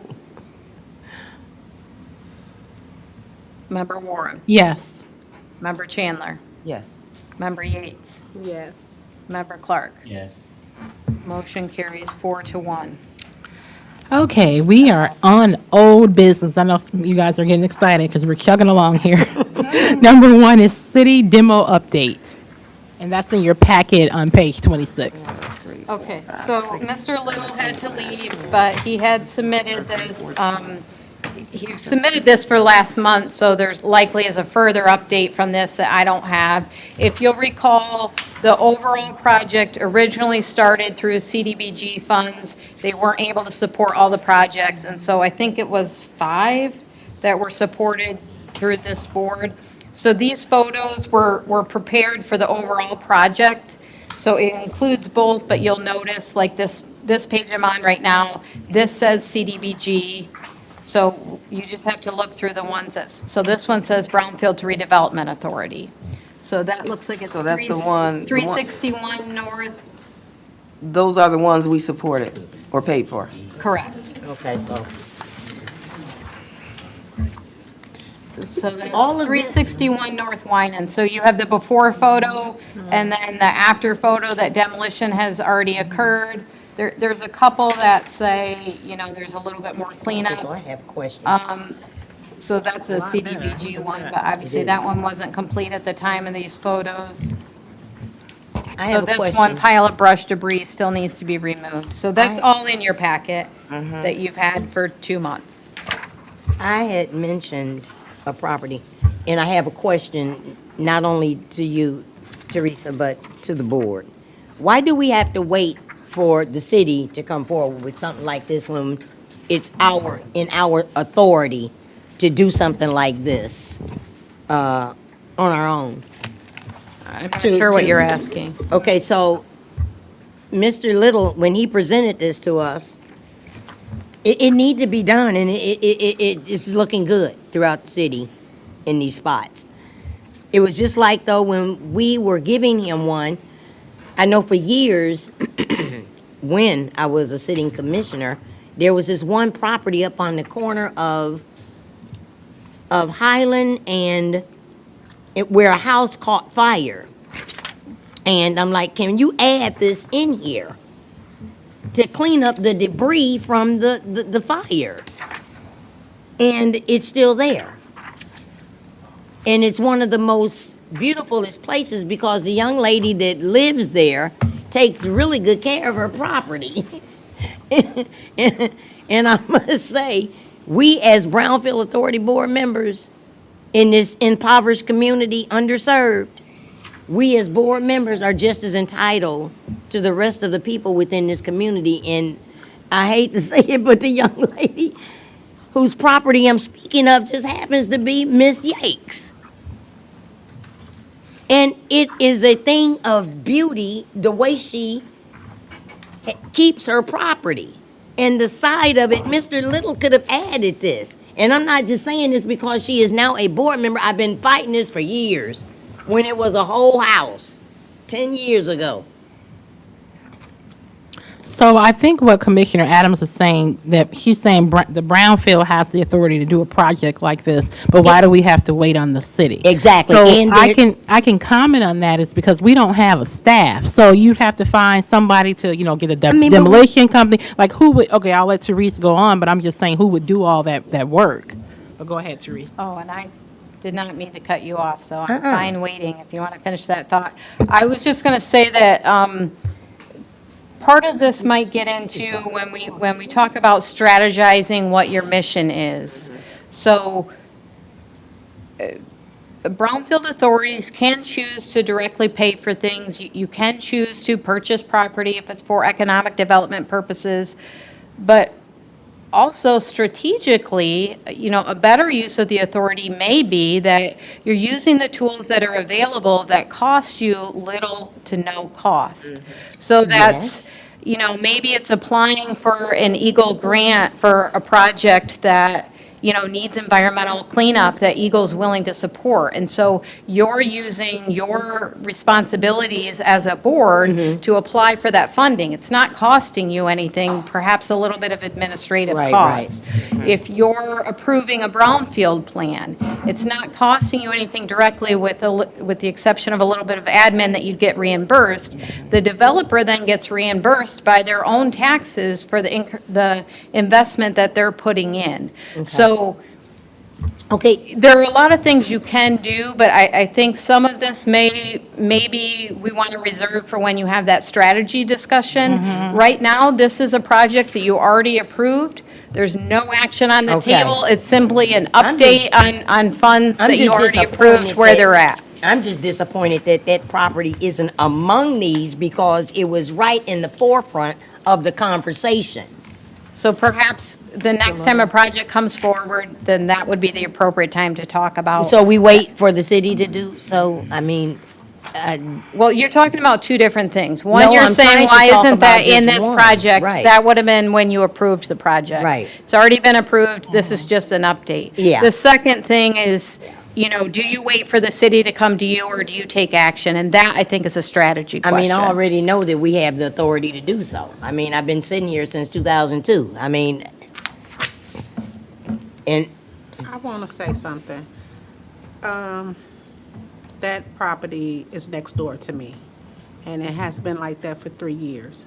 And I sit back and watch them go tear down other properties where I can't even get fenced in because all this stuff is leaning on my property. I have grandkids. They can't play around the house. And I'm just really been upset, and I've been pushing this for so long. It's been since 2023. And we're going into another year, 2026. And that's just And I have fire to part. live like that again. Like, I rebuilt my house in the city. I could have took my money and rebuilt anywhere. And it's beautiful. And I keep it real nice. And only thing I asked for them to come and get this stuff up. But what they did was came and tore the house down and stuck it in the basement. And all the debris, I got raccoons. I have to pay so much money to put stuff around my house. In the back of it, they're dumping. It's just a mess. So- And I've been really upset Raise about hand, it open because up. I can't even get fenced in because the trees are now growing over to my house.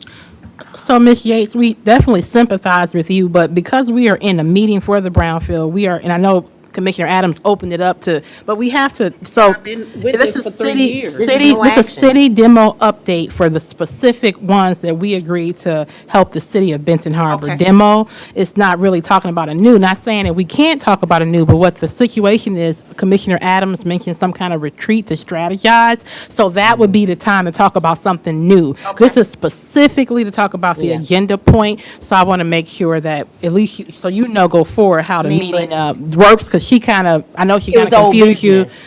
But we're talking was old specifically conversation, about the part of it. photo. But Yes, I've the been talking about photos. it for 3 years, so I just wanted to. Let everybody know. Right. I mean, I But didn't it's not, mean but that. Sounds like again, that we can't might talk be about a a city future. issue. Yeah. Yeah.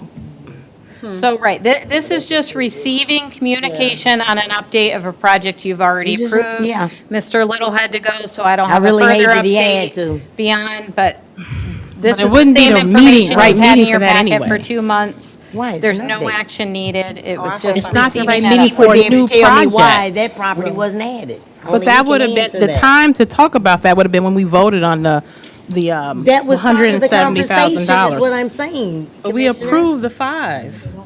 I thought we approved, we already We approved did, it. and I didn't realize, though, that it wasn't one of them. Let's see. Oh, Because this is more than 5, but it's Yeah. good. Well, It's good It was that- only 5 that they were Yeah. short. yeah.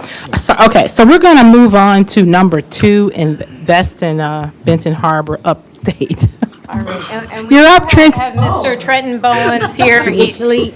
There was a public comment a few months back, but he has not had, and his team have not had the opportunity to formally present to you, so here is his presentation. And if you can tell me to go to whatever page you want. Do they have these? Yeah. Yes. It's, Yes, I believe they have all. it looks like it's page 46 for us.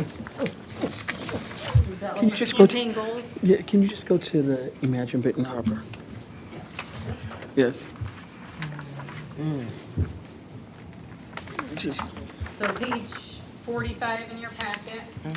40, yeah. Okay. from one fellow elected official, former city commissioner, it's always great to see boards in action. Commissioner Henry says it's meat and potatoes. It's always interesting. My name is Trenton Bowens. Dear members of the Brownfield Authority Board, on behalf of our team, first off, before I even go any further, I want to say thank you. In August, I got in a car accident. September, I got sick. And then when it became, it was rescheduled, so thank you for allowing us. Dear members of the Brownfield Redevelopment Authority Board, on behalf of our team, I wanted to extend my sincere gratitude for the opportunity to present before you and share the vision of the Imagine Benton Harbor campaign. We are truly honored to have this chance to outline this initiative in partnership with the Michigan Black Summit. We believe that this partnership can amplify Benton Harbor's progress and future and potential. The Imagine Benton Harbor campaign is not just a marketing effort. It is a forward-looking strategy designed to complement and elevate the City of Benton Harbor's master plan.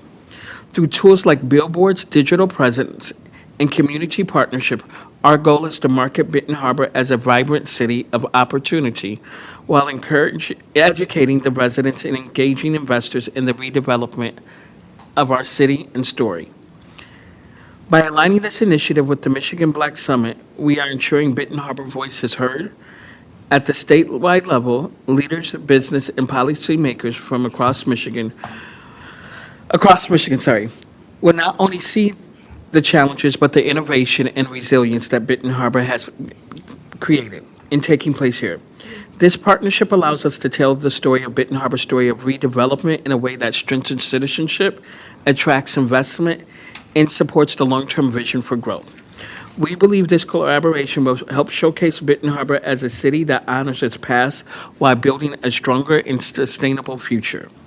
Thank you for your time and commitment and consideration as we work and move Benton Harbor forward. I'm not going to read the whole presentation to you. As you guys can see, imagine Benton Harbor. I think 2006, 7, and 8, it was that guy, he was an actor from Michigan. I think his name was Jeff. And it was Think Michigan. And a couple of years ago, I was on my way from Chicago, and I seen the Harbor Shores billboards. And it was saying exit in St. Joe. People don't realize when you go to the beach, that's part of Harbor Shores, and it's in Benton Harbor. We've been through hell and back in Benton Harbor, and when we look at the development and the opportunity that we have, people need to imagine Benton Harbor. And one of the things that we are asking, and I understand that you guys have budget talks, so I'm willing to do whatever you guys need us to do or come back to the table with a different plan. But one thing that we want to do is promote the city. This is the place where you grow and invest. The city master plan is calling for investing in building the citizenship up to over 20,000, if I'm correct? But in order to do that, we need to showcase, we got the darn things. We got the airport. We got the water plant. We are right there on I-94. We are the port of opportunities. But what are we doing to enhance and showcase that? And that's what the Imagine Benton Harbor campaign would be.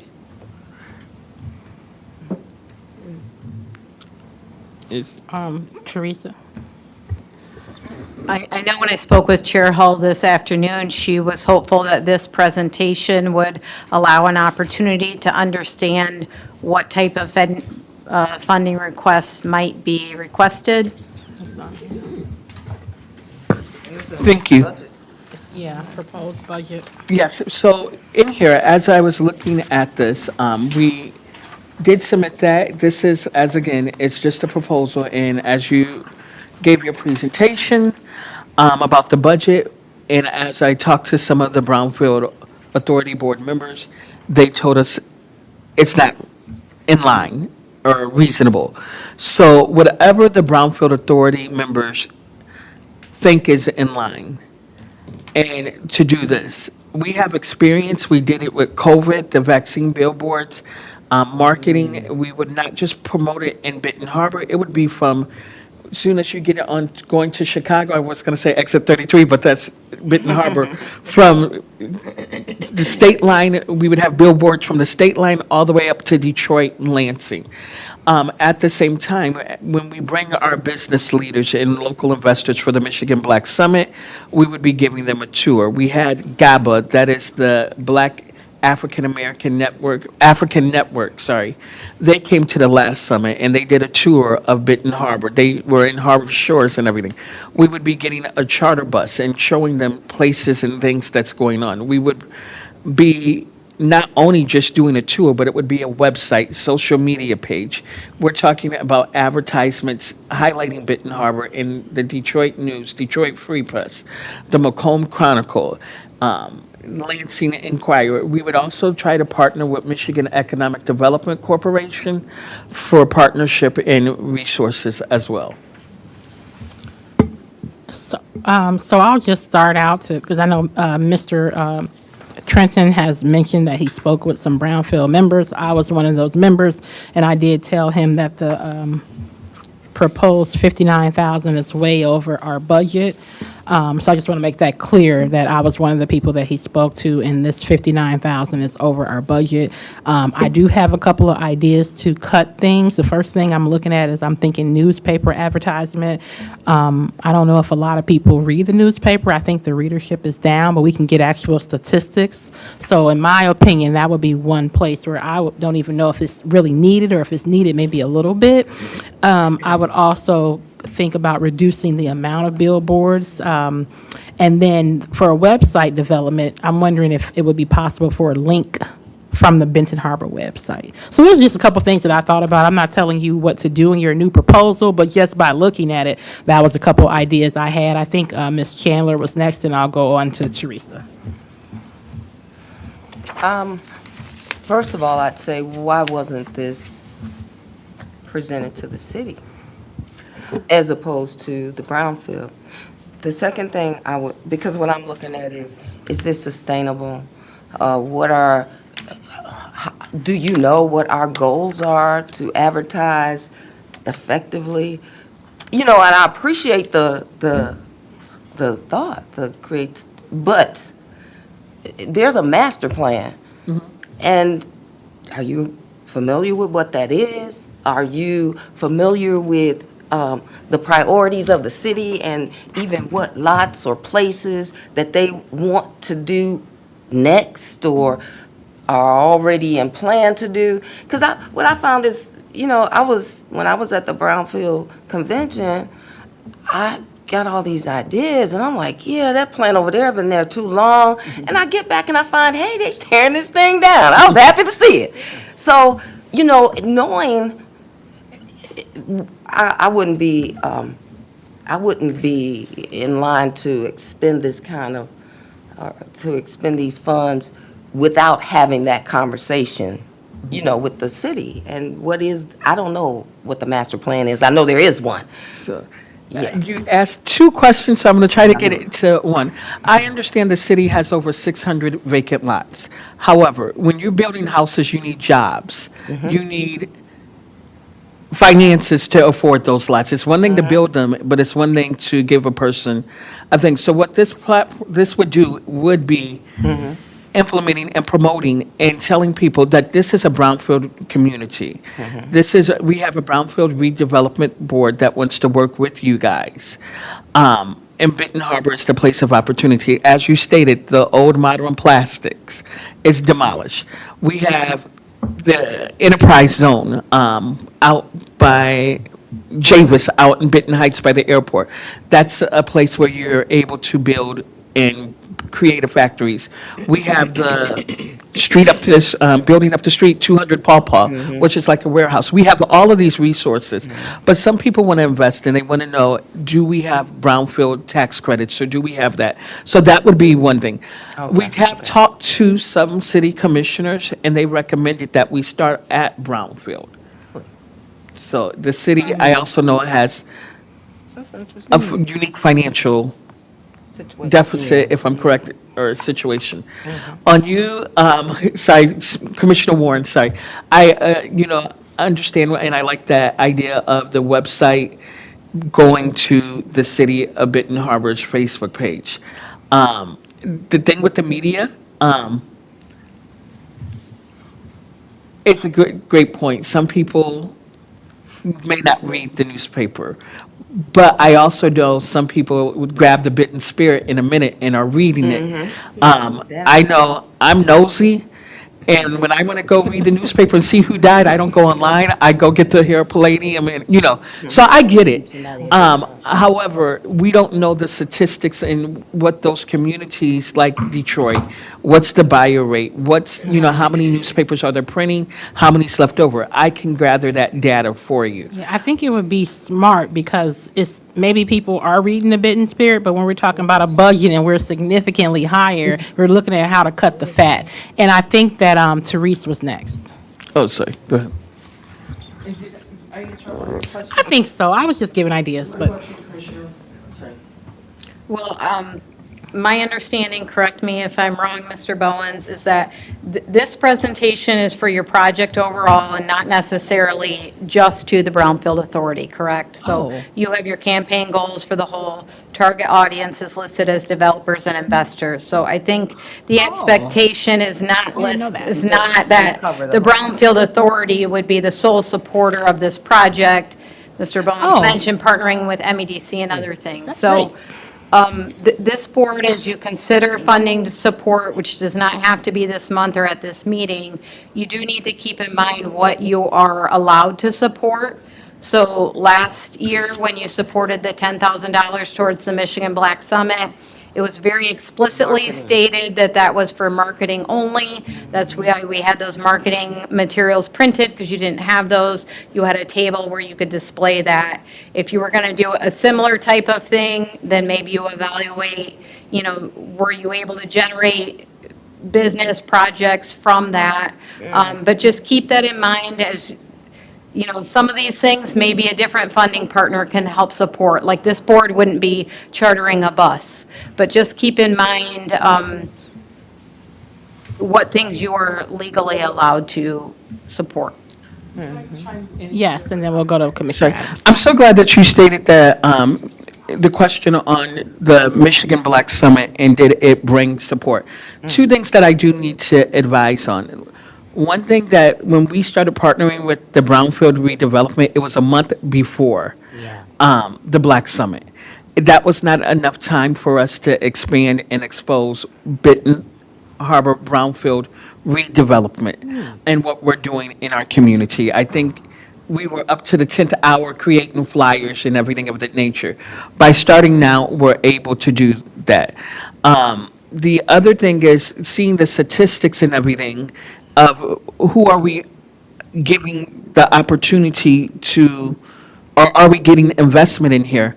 We actually, sell the city. This Brownfield board and the meetings that we're watching and everything sell the city. Do they want to come and deal with our board or the city commissioner? We create the atmosphere.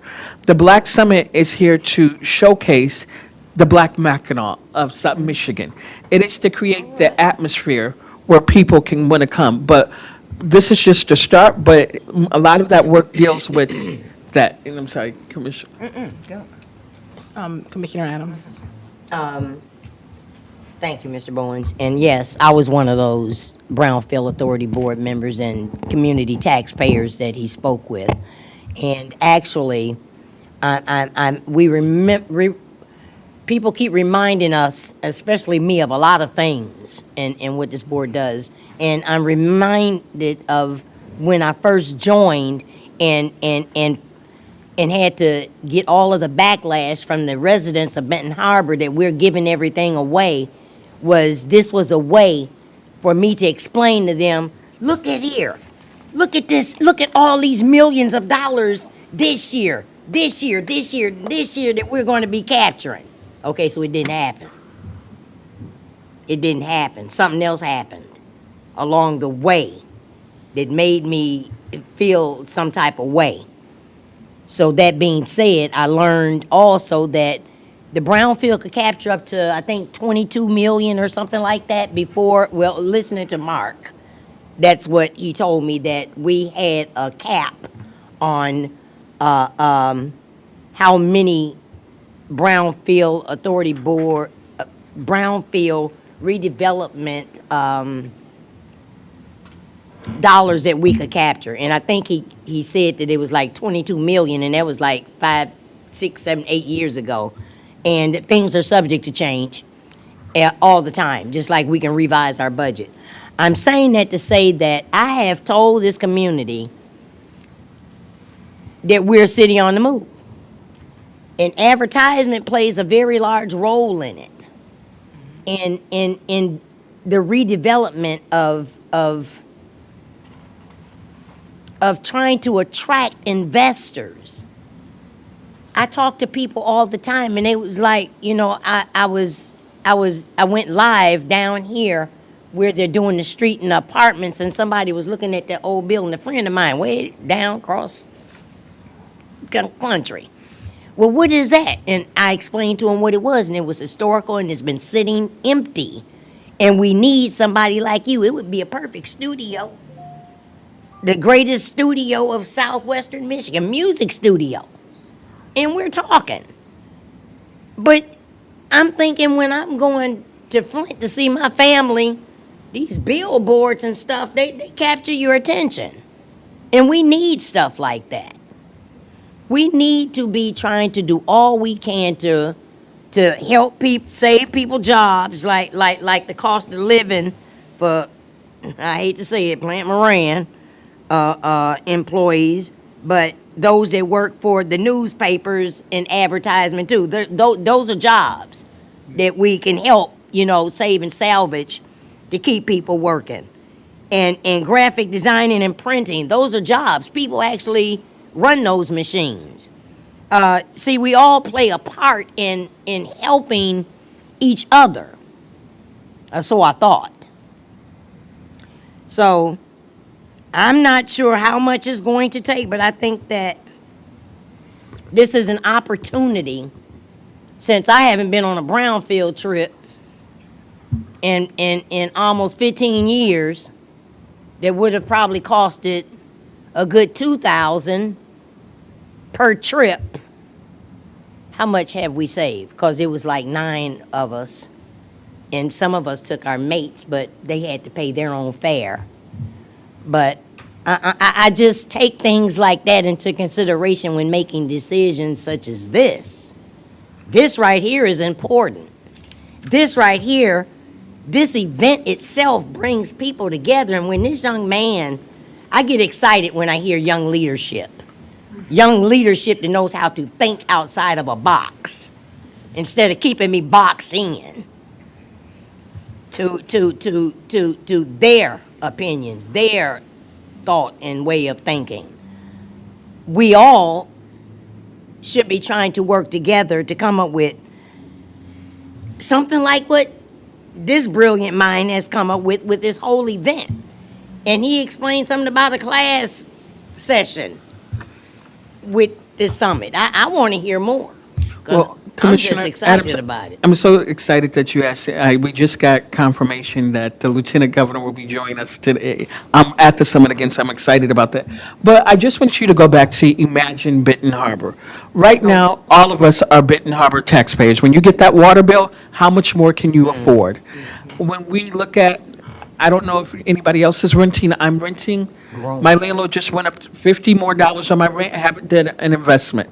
We have jobs that are threatening to leave. We used to have one of our major companies have 100,000 10 years ago, and now we've only have 40,000 in that company. We have to be innovative, creative. We have the water plant. We have the airport. These are items that we're not using to our full potential. But we have to tell the story and give a reason why people want to grow and invest and build in Benton Harbor. Imagine Benton Harbor is what I'm focused on. Okay, and I see Miguel, who Yes. hasn't spoke yet.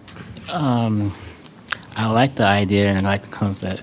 I just want to know, are you reaching out to, well, I think last gather, you had like maybe 5 people that was in leadership from Benton Harbor. So I want to know, are you reaching out to other people that's from Benton Harbor that are in leadership or plan on coming back to invest in the city? That's a great question. Are you guys commissioners or just chairs, or Commissioner Miguel? Board member Miguel, sorry.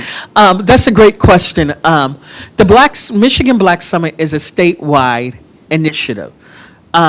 It's a gentleman, and I'm going to say his name. I'm not even going to say his name. He's in Grand Rapids that owns Tim Hortons, and McDonald's. We reached out to them. We are reaching out to all black organizations like the Michigan Black Business Alliance, the Michigan Black Chamber of Commerce. We're reaching out to people that are doing the work. Like in Detroit, they have an organization called the Build Institute. We're reaching out to them. In Grand Rapids, in Kalamazoo, their black businesses created this GMABB. It's the largest black association business on this side of the state. We reached out to them because yes, it's in Benton Harbor, but we're statewide and we don't want it to be like, this is the Benton Harbor show. Although, who cares what they think? As you can see, we do honor our Benton Harbor folks, but we want to be inclusive and not just dealing with the Black Summit. Like at the high school, people don't realize we got 2 summits going on at the same time. We have our skill trade workshop that's going on, and we've reached out to some of our Benton Harbor people that have made it into the NBA, that have made it to music producing, that's attorneys. We've reached out to them to come back and talk to the kids. This was my plan A, but now this is plan B. So we are trying to be inclusive and make sure Benton Harbor is the showcase, but the summit is a statewide initiative. Yeah, I know it's state. I was just wondering how you reach out to. I know you got Eddie Anderson, you got Ernie Hush, and you got C Note. You got others out there. I ain't gonna name everybody. So I'm going to tell you this much. The band that we have playing at our gala where we'll be honoring people, they created the soundtrack Ghostbusters for Ernie Hudson. I got something in the works. I don't want to talk too much, but I got something in the works, so sorry.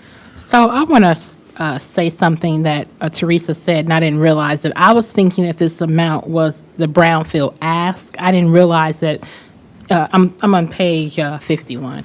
I didn't realize that this was just your total budget and was not the Brownfield ask. So when I was looking at this and I was saying maybe delete newspaper, I was thinking that it was all coming, the ask was for Brownfield. So if this is not, the ask is not for Brownfield, then maybe you don't have to delete anything. I was just thinking that we couldn't afford this amount, so how can we work around it? But I didn't realize that Teresa said that this is not specifically 100% Brownfield I'm ask. open to the dialogue. I'm open to suggestions. Whatever we can do to promote Benton Harbor as the place to grow and invest and imagine Benton Harbor, market the Brownfield. People don't know. I'm going to challenge you, when you leave out this meeting, ask 5 people, what is Brownfield? Okay. You know, back when I was little, we used to have those signs, I can tell you. It had Will Bledsoe, Sherry Bledsoe, and it was white and burgundy, and it used to say, this is a Brownfield redevelopment. You don't see those no more.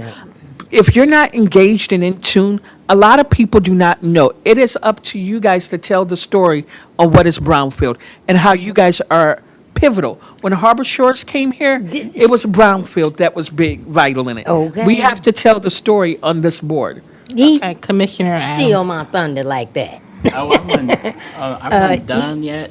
Oh, sorry. Oh, Oh, go right ahead. Yeah, so, shoot, I forget. But I do got a book somewhere in my archive with the work that the Brownfield board had did. So when I hope I'm not at work, I can bring the next meeting for you guys to look through it. Okay, Commissioner Adams. Thank you. I don't know if they found those books or not that was in the, but anyway, we should probably take this opportunity to put together some new books, especially of this upcoming summit. But what you reminded me of was when we approved the $500 million development, and some of it's still going on right now. It just happens to be over by the hotel that we approved, Harbor, the hotel that's sitting on the water, that Mr. Knowles and everybody, we had all gotten excited, and the thing about it was showcasing Benton Harbor. There's still a need to do just that, and I'm gonna leave it at that. Great, because we need to start wrapping up. It's already 6:10, and we still have a couple other people. So can we get like 2 minutes to close this portion of the meeting out, Teresa? Well, so that's just what I was going to say. We do want to be respectful of everyone's time. I think this way, this board was able to hear the formal presentation. It sounds like we don't need a decision today. Okay. Obviously, there is great work being happening by Trenton and his organization. Last year, the Michigan Black Summit I attended. The speakers were all very engaging. It was very well done.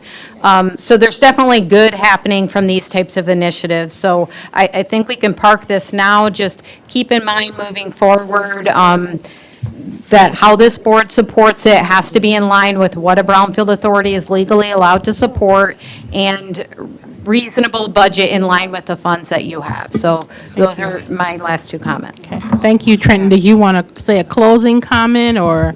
No, I thank you so much for allowing me to present this. I talked to 4 of you guys on the board, and I am open to suggestions and how we can make this proposal happen and imagine Benton Harbor. Yes, we're Thank you. excited to help. Thank you. Okay, so we're going to go ahead and move along because we have a couple more points. We have number 3, Ms. King. Thanks for waiting so patiently. Yes, he did. Okay, so it wasn't last month. It would have been August, I guess. So We didn't meet last month. So this board has approved $150,000 for the Kings Court housing development. That agreement has already been fulfilled.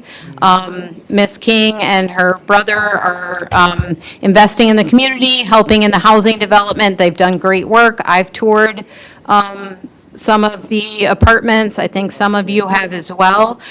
So there definitely is that community benefit piece. You have already contributed a significant amount to that project.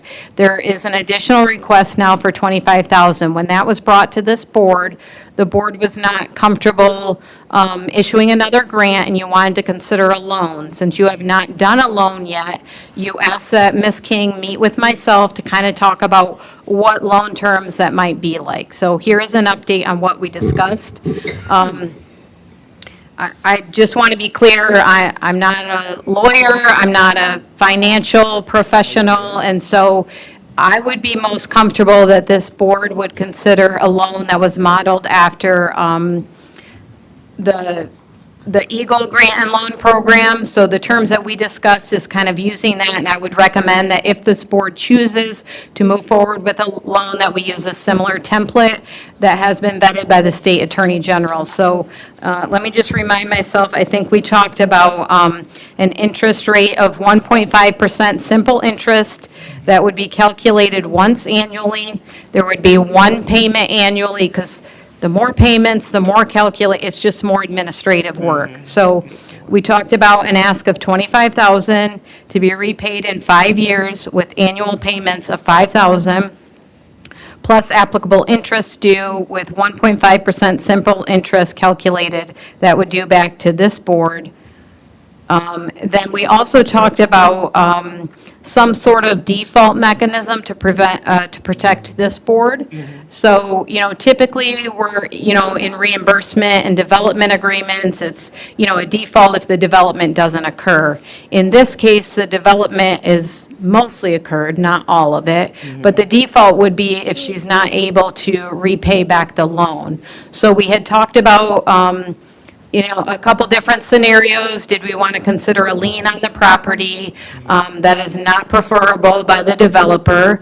We also talked about potentially doing a bond. So essentially, that would be like you had a construction project and you hired a contractor and they don't complete it, then that bond would pay you to hire someone else. It would be a similar type of process. And so in that case, KB Ventures would be able to secure a bond, and that if she defaulted on the loan, that bond would then pay you back. And so I'll give Ms. King an opportunity to speak in a minute. At this point in time, no funding decisions have been made, so obviously we're not securing anything, but she did at least have initial conversations to see if that was feasible, and I'm going to turn the mic over to Ms. King. So thank you. As Teresa pretty much laid everything out, I have came before the board previously, and the initial request was supporting an additional dollars, and it was suggested by the board to look at a possible opportunity for what a loan would look like. During that time, I have been, as Teresa said, I have worked with Teresa, contacted insurance company to see what it would look like on my end to obtain a bond to ensure payment in case I would default, but I wouldn't. But totally understand that you guys as a board would have to or need to have some type of insurance on your continued, if you decide continued investment with the work. I have, as Teresa has shared, I have had Teresa to see the properties in which me and my brother have been working on. A lot of investment has happened from us on our end financially, and then also our ability to be able to support housing, which is a huge issue for our community. We have been able to help community members that live, work in this community to obtain housing, and it's not just the typical housing that we have been able to do. Our properties that we have worked in, we have put a lot of work in, local contractors that have been doing the work, and Our units are middle to high end with the optics of our units. Most of you have seen, I think everybody, with this, with the I didn't see exception it. of our new. I haven't seen it either. Okay, well, Thanks for the invite. I'm kidding. don't make me feel bad. I did invite the board. I did. I went. So I did invite the board. However, I can do pictures. I can send pictures. And yes, I just want to continue to work with the city, work with the community, and continue to try to provide housing for the community, so. So before this goes on a large tangent, I want to make sure, Teresa, you state what you clearly want to discuss tonight, because again, I'm running out of time, and I know it's only 5 people up here. So I want to make sure people are not going off on something that has nothing to do with this.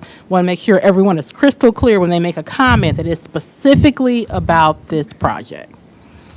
Appreciate that. So no decision has to be made tonight. The request is for $25,000. The board, last time you met, said you're not comfortable granting any more money. You've already committed a significant amount to this project. You mentioned that you would consider a loan, but weren't sure what that looked like. So this is my feedback to you of an option of what that may look like. You can choose to entertain if you want to enter into that agreement. You could choose to not support it. You could choose to say, we need more time to think about it. So appreciate your comment, Member Warren, to try and keep this streamlined. This is presenting the feedback of what this board asked us to do as a next step. So the first thing I have is difficult for me to, I don't see specifics on here. Like the default terms, it says property lien or security bond. It says that Ms. King prefers bond, but how can we vote on something when we don't have the information? I mean, what's the proposal? So right now, there was no motion that said, we want to support a loan I see. and draft an agreement. You It was draft it just, later. what does that look like? So this is kind of what it's looked like. I don't want to spend any more time on this, expending the sports funds without direct authorization to do so. I'm clear. So if, for example, you said you wanted to move forward, we would need to draft an agreement. That would need to come to the board to officially approve that. This is just, hey, this is what that might look like. Got it. Member Chandler. What are you asking for?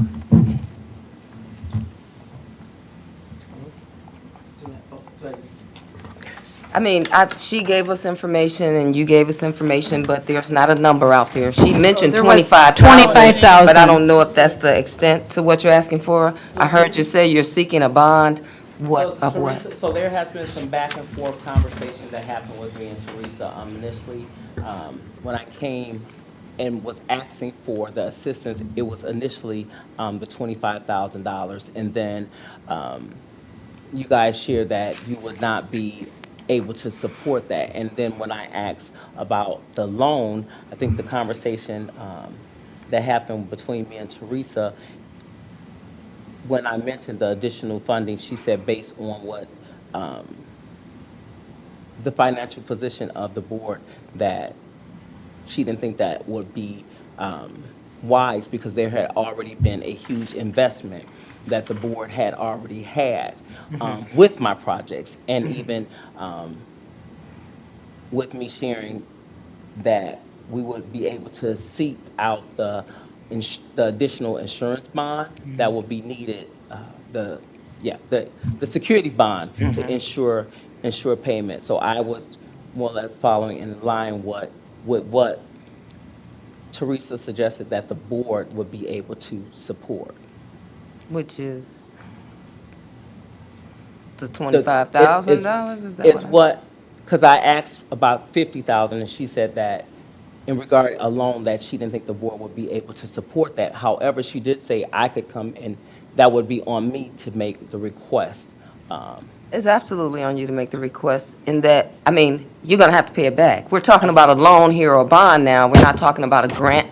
I don't know that the amount of previous, which was a grant, it has any bearing on whether or not we will loan you what you're asking if we have some security. Well, So that was not. I don't know, but Okay, that was not my my understanding from the Okay. and so I'm just being transparent from the conversation that Teresa and I have been having. That was not my understanding, that the previous funding that I received did not have a bearing on me coming and asking for a loan. It had a bearing on us denying an additional grant. But I don't know that it, moving forward for a loan, it would. I don't know that it would. Yes, Teresa? So I want to be clear that I never speak for the board, and I've always said anything has to come before the board for an official decision. My personal opinion as your Brownfield advisor is that this is a significant amount of funding that has been allocated to one project. Yeah. One project that is doing public good, that is meeting a high community need of housing, but it is one project that you have already committed significant funds for. So if she asked me, should I ask for more, it wouldn't be my recommendation that you approve more money on the same project. I had said that, if this project was completed and the board saw successful completion and she was starting another project, that maybe there would be more of an appetite on a second project. It's not like you can't help the developer on multiple projects. But I think that's what Ms. King is referring to, is that I did allude to, there's likely only so much appetite for support on one singular project. Okay, so we're going to go to Commission. All I would have to Adams. say is that over the years, I've begged and pleaded for an application as such to be available, Okay. period. Ms. King, did you want to say something else? Yes, so then I guess my request for coming to the board today, I'm asking, can I receive a loan of $50,000? And then with that loan, I will seek out the surety bond that I need to pay to ensure that if a default happens on my end, that you guys will be secure in receiving your funds back with the continued, with the same stipulations as far as the interest rate and what the return of the payment repayment would be. would look like. So I'm going to ask if you guys want to talk, because you guys haven't spoke. Do you have any comments or no?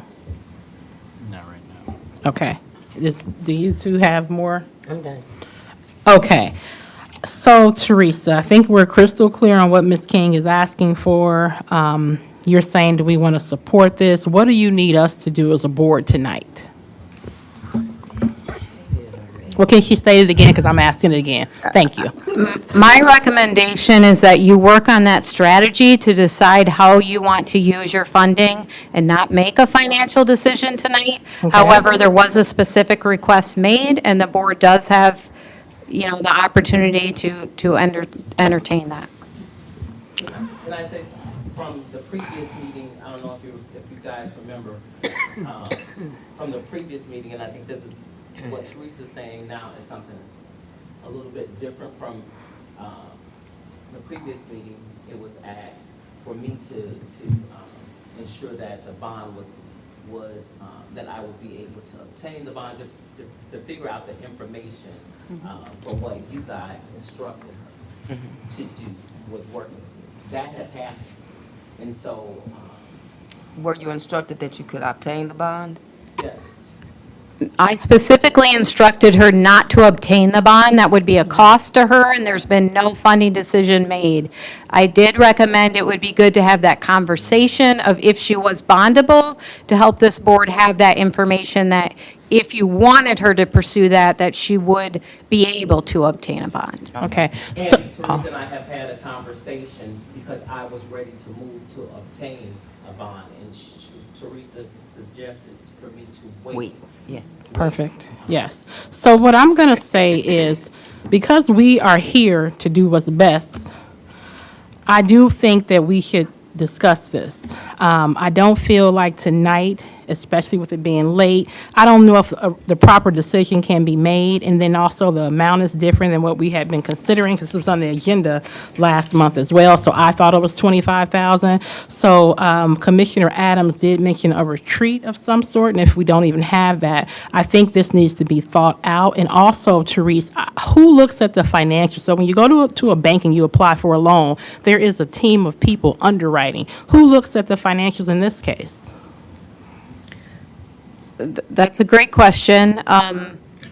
as far as this is a contract document, so it, like, that's part of why I said if we're gonna model it, I'd model after the Eagle one that's already in place. You would need to send it to your lawyer for review before you formally enter into executing the loan agreement. As far as, you know, financially, whether that's the best decision for you, I mean, you do have some protection with the bond, but we don't have a financial institution that's really reviewing this. Ms. King would need to work with Can we her own please financial lenders order? to understand if it's in her best interest. Okay, I don't know who was first, but I'll go with, Do we have any, does this happen with developers? When developers come to us, is that something that's provided to us, their financials? I don't remember having a No. loan come. We do brownfield plans. No. So do we do it for those who have a brownfield plan? They come to spend their money. I'm just. But can we, I think there must be confusion on what a brownfield plan is about the tax increment, It because is. that's nothing like what we're talking about right now, so I don't see the Exactly. Well, relevance. I'm asking, what I asked is, you asked about who does the financials? Because when you do a loan, I'm asking a Right. valid question that I You- wanted to, I know. wasn't clear on, that's why I'm asking the question. When you Order. apply But for a she's cut- loan, You cut her off. And yes, that was a very valid question, and my question is, do we do that at all for anyone? Do we have that information, and where would we get it? and I didn't ask for it, I want to be clear, because she's asking a question about my question. I said, is there someone, like an underwriter, who looks at that? I'm not qualified to look at that, so I don't need that information. I'm asking, is there someone on our behalf that looks at it? And it sounds like Therese said it's not. So with respect to, do we request that from developers in a brownfield plan? Yes. It looks Okay. like a project pro forma. And so a project pro forma is filled out, and that says I'm investing this much, this is what my Okay. costs are, that's that. Yes. And you Okay. can use that as a tool to help evaluate, you know, Their what creditworthiness. percentage are you supporting? Because often boards don't want to pay for a project, they want to help make a project happen. And Yes. so they want to see that a developer is investing enough of their own income, that they've come forward in good faith and ability to make a project happen, and that perhaps the Brownfield Authority can help fill that gap. Again, with a Brownfield plan, it's very different, because that's not a cost to you. It's through their increase in taxes that they pay, that they get reimbursed. I want to, This is a direct loan from your Yeah. authority, but as a loan, you would get paid back. okay, Ms. Yates, I'm sorry, you were next. Oh, I'm lost for a train of thought. It's okay. I'm good. It's okay, so Ms. Adams, Commissioner Adams. Okay, but she asked the question and Teresa answered two different Yeah, I for understand. development. No developer has ever come in here and showed us their financials. But they have come in here and showed us the specs of what their development and what they're going to spend on their development of what they want to be reimbursed for. Okay, I know what my question was. Did the Brownfield Development Board help her the first time? Was it a grant or was it a 175? loan? It was a grant. What was it, 150? So it was free 150,000. to her? Ooh. So, at this point, I've stated I think we needed time to discuss this, but I don't know what everyone else is, I'm done. Open to, unfortunately, we're not, we have another thing on here. So, can we pretty much have time to discuss this, Teresa, and then Yeah. decide on, next month? yeah. So you don't currently have a meeting scheduled for next month. Next month, The next 2 November. months, isn't it? November. Uh-oh. If you have active business, you could choose to schedule a meeting. As of right now, you do not have meetings scheduled. Let me look at the calendar, hold, let me just see what the Ooh-wee. second Thursday is looking like. So 2 months without, 2 months without a meeting. Nope, can you hold, because I'm gonna look at the calendar real No, quick. we have the authority to call a meeting 13th of November. if need be. So my question is, because Ms. Warren It'd be the 13th. mentioned, Wait till she. No, it would be the second week, well, it depending on the I'm holidays. saying it's the The holidays, 13th, yeah, so I yeah, guess what yeah. I'm saying is, could you guys meet? Do you think you guys can meet on the 13th? Yeah, just take a look if you I don't can fix mind. my schedule. That's the so second Thursday. I Yes. can't, I just started. But we normally don't meet there, so we I'm asking going because there. you may have plans. It's not on the Normally calendar. don't meet And where? that's why this is November, all work December. for me, because Oh, well, this is my first November. I'm my own Yeah, boss. so that's why, in fairness, I would ask you guys if that's something that we could do. Okay, it sounds like you are okay, I'm no? gonna roll with whatever y'all and then come up with. you're okay because you didn't even know we didn't have a meeting. What about you guys? I was just gonna look at my schedule from work, but my phone is dead. Okay, what about you, Miguel? We need to have some, I don't have November schedule. why on they don't me, have So I had chargers to up wait there? till There I should go be back to work chargers. tomorrow and. Okay. Gotcha. Because the reason why we're asking that question is because normally we skip November and December due to holidays. Yeah. But I will say, November 13th is quite a ways before Thanksgiving. We can have a So I think we should be able to have a meeting for November. We can have a meeting. I would Is my way- I would like to suggest that we first have whatever kind of internal meeting we're going to have so that we can make a determination about what our goal is or come up with some kind of strategic plan of our own in how we want to make allocations or distributions or whatever that is. That being said, how do we do that without being in violation as a board, as an authority? And we should have the city commissioners present as well, a whole retreat. Yeah, I thought that's what you were saying, retreat. That's what I was referring to. I like Yeah, that yeah, idea. Well, retreat, meeting, whatever is And internal, school board we need too. to do it. School board too. Come on, the school board doesn't have anything to do with I mean, this. if you're talking about a strategy for your funding, I would Yes, keep that to for this our board. funding. Yes, It for would need this to be board. held at a public meeting. Any action that this board takes, any discussion that can potentially lead to action does need to be within a public meeting. Okay, Yeah. okay. To the school board that's doing on the tree, and theirs is a plus also. They were talking about that recently. They're coming. They're coming. Is it The just school on- board doesn't really have anything to do They with this. do, This is they this is a do. specific You'll investigation. come to know. They're more of the Okay, city. Ms. King, go ahead, please. Can I ask a question? So, is it you're looking to have a meeting to decide? Because I know and just help me to understand, I know from the previous meeting, you guys were clear that you didn't want to do anything else. Grant-wise, just grant-wise. No, grant-wise, right? And so, from the previous meeting, it was shared for me to work with Teresa to see Suggested. what additional possibilities could look like in regarding a loan. At this current state, because you said the $25,000 was the amount that we talked about in regarding the grant. The meeting that you're not sure of having next month, is that to look at if this is something that the board is thinking about or not? Because I know, again, from the previous meeting, you wasn't talking about, So what I want to say, and I'll let everybody speak, but so is it the amount? well, what I want to say is a couple of things for me. First thing is, we didn't have our budget at the last meeting, so I didn't see a negative 130,000, Gotcha. which I see that now. So that's the Yep. first thing. Yep. The second thing is, it is a change, because we had this, so you know, we were supposed to have a meeting last month, but it was canceled because enough people didn't come.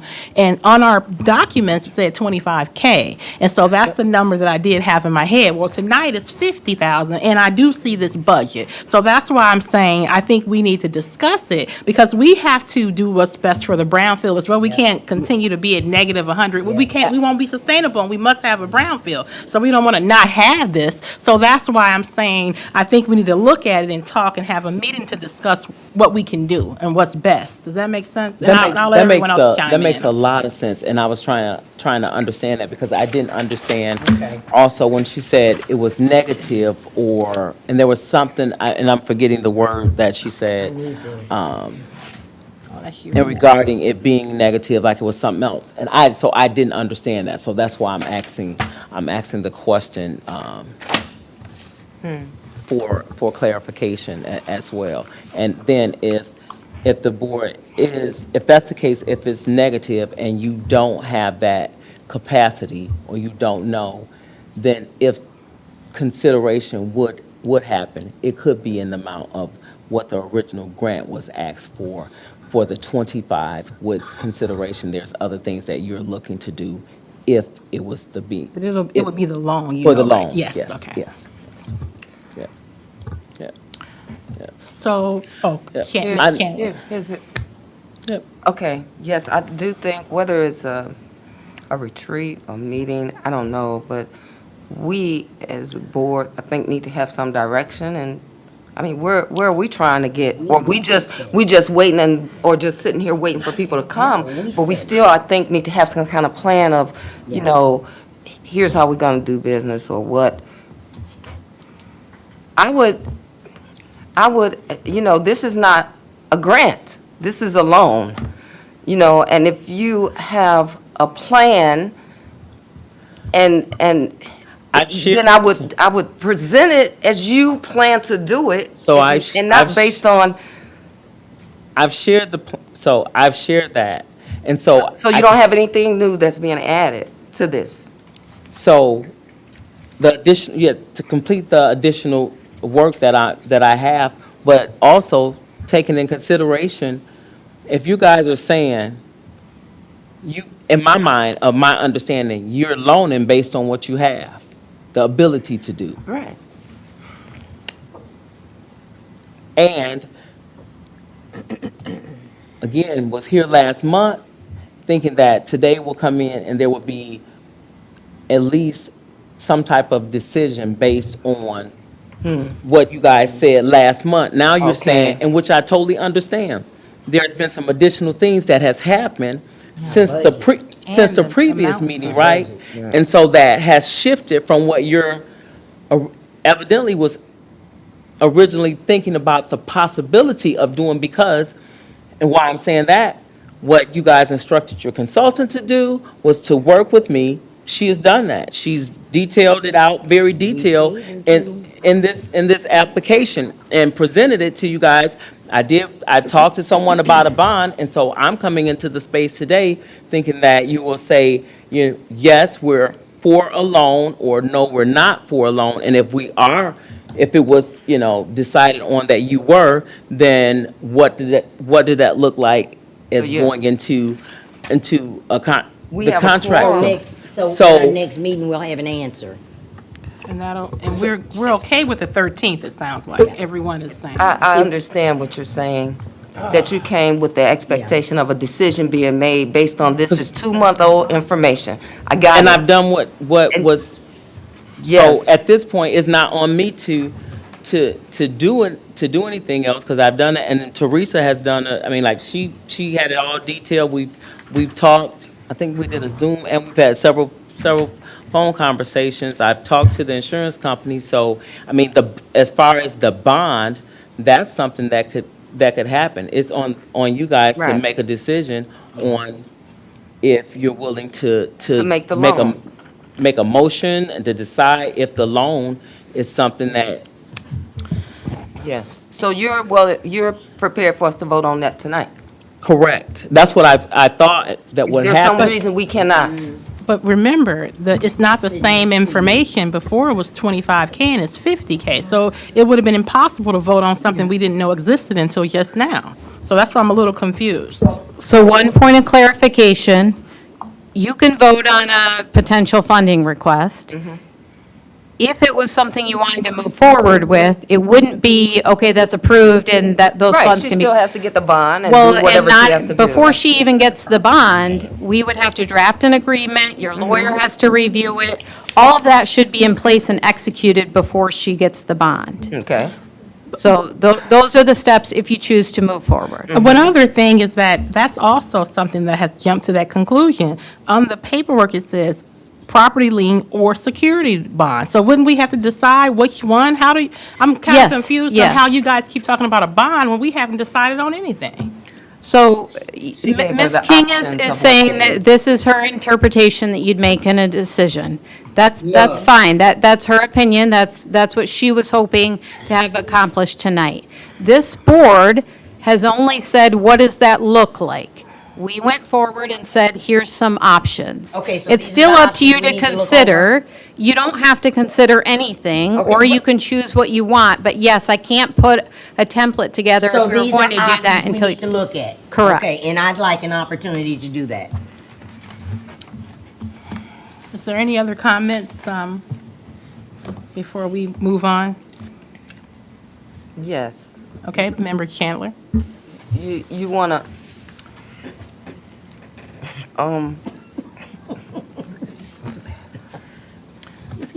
so what, we're not prepared to vote on this, is that what I'm No. hearing? Correct. Because you want to determine what?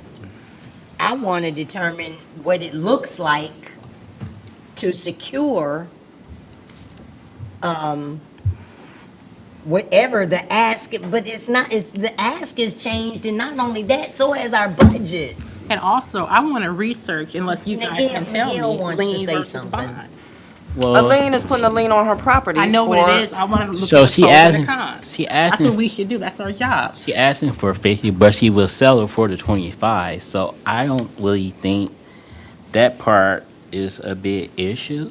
I just think we just gotta make a decision, and when we do, next meeting or so. So Miguel, you're saying that you think it's based 25 versus 50 is the main issue? Yes. I think we should just go with the She 25. said it's 'cause not she an would sell. issue, because she said she would settle for 25. Yeah, she would sell it, so I don't think we should. And as far as whether it would be a lien or a bond, we instructed her to get with Therese to see what the options would look like. Therese gave her the options. She chose the bond. Therese gave her the options that would work for us to ensure that we get our money And then back. like if, So we're not trusting what she's Okay, saying. let me, Is that what let's I'm let, I'm hearing? sorry, let's let Ms. then like Hodges if finish. tonight they say we voted for the 25, So. that would've been okay with her. Well, I'm sorry. Let me, So- hold Miguel, let me let Ms. Chandler, were you done, Ms. Chandler? Just saying that she has complied with what we instructed from the last meeting, and she came, and not erroneously, expecting a vote on what we've had for 2 months, and we want to extend it another 2 months. Either we agree that it's worth helping her. We only denied her because she was coming for a grant. Now she's saying, okay, I'll pay the money back. Teresa has said, here's how she can pay it back, $5,000 a year, 1.5%, one time a year, so we can reduce paperwork and administrative costs. Okay, because this is a question. And then Asked as well. Mrs., she let us know that she went with the 25,000 because she thought that was, and Teresa made clear that based on our budget, she may not want to go this high, and so she went here.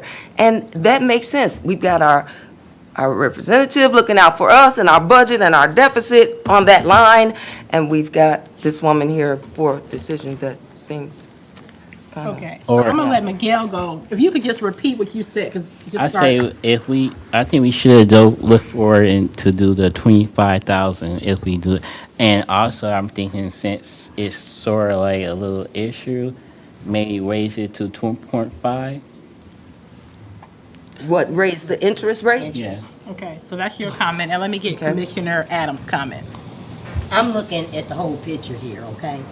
Because I think we've already opened the door that we can't close. Now, we might have, at our next meeting, some people come through that door that want some grants. Some loans. I'm just Okay. saying, I'm just putting, because I'm having people asking. Okay. And Ms. So I'm Adams, just saying that we have to be prepared for that. Okay. That's you're gonna always have people that's, I'm sorry, Ms. always, always, Okay. Miss- always, So- always. Ms. I Adams, you're think gonna we- always have Always. people I think asking. Always. we have all had an opportunity up here. So we'll let Ms. King respond, then we'll let Teresa respond, and we're gonna have to move on because it's 3 hours almost. Go ahead, Ms. King. Yep. So, you're gonna always have someone ask, because that's what you do. You're in the community, people are gonna see you. But what I can say to you guys, I have been transparent with you as far as the work that has happened.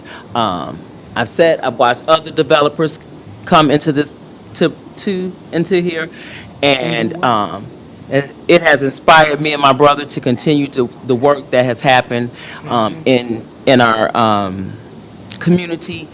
It's aligned in what your mission and your vision is with revitalization into the community. And I understand when you say that people can come through the door. We never know who's going to come through these doors. We want people to come through these doors. But what I can say that you have seen what I've done, what me and my brother have done. We've provided documentation. We've worked with Teresa with receipts, everything that you guys have asked. We have done, and the developments is happening in the community, and that's what you guys are here. When you talk about what the Brownfield has done, I have yelled each one of your names out and the support that Brownfield has given to the work that has happened for KB Ventures. We're truly grateful. We're truly thankful, and I think we have shown that in being good stewards over what we have gotten from Brownfield, and also great stewards of what we have on our own personal finances, even to have the ability to purchase the properties that we've been able to do. And again, born, raised in Benton Harbor, overcame a lot of hardships, and so me sitting before you today is a true testament of me believing in and giving back to my community. The tenants that I have, I work with them, helping them to become financially literate, and that is true economic development investment in the community. So I am asking you guys for a $25,000 loan, and again, spoke with Teresa on what interest could look like, what a surety bond would look like, and that would still be a cost that would be occurred to me that I would have to pay back. And then Teresa also put, in addition to if a loan happened, me verifying how funds was also used with providing the receipts as I done with previous work. So thank you guys for allowing me this opportunity. I appreciate it. So thank you. So Teresa, if you could kind of give a sum of whatever you like to say. I mean, I guess in summary, this is a great project. It has public benefit. This board has recognized that, and that's why you've chosen to support it with such a significant amount. I will also say that there is a lot of administrative work going on, and this dragging it out over several months, it's costing a lot of money. So personally, it's my recommendation that this board is not in the business of fully financing projects, and you've already given significantly. If you're not going to move forward with this loan, I would make that decision tonight. If you really feel like you want to continue to support this project, then, you know, if you think you need more time, then let's take the time to do that. But I do want the board to be aware that there is a significant level of administrative effort through all these different stages, since we don't have a brownfield plan on this project. Can I ask a question? Is the 25,000 going into something new or something that you already have going on? It's to help to continue the continuation of completing this project. There's multiple units. Oh, so you already have completed some? Yes. Yes. How many? Yes. The 705 East High that was completed, and that was a multi-unit, so that was actually four units. 1064 Ogden, a single-family unit, I think that is, I think we're 98%. I thought I was gonna have to leave, I had a contractor call, and I had to leave, but I think 1064, I think that is, probably 98% complete, and we've already started on another multi-unit. So you And do how have- many people you have in? I was just gonna ask you.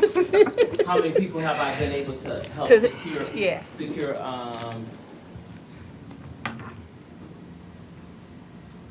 6, There's 6 less homeless people. yes.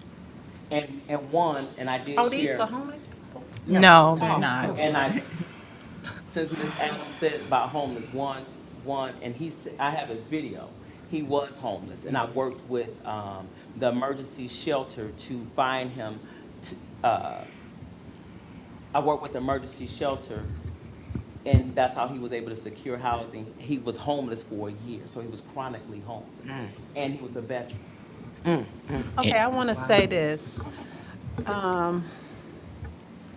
Why would you get a loan and put interest on it?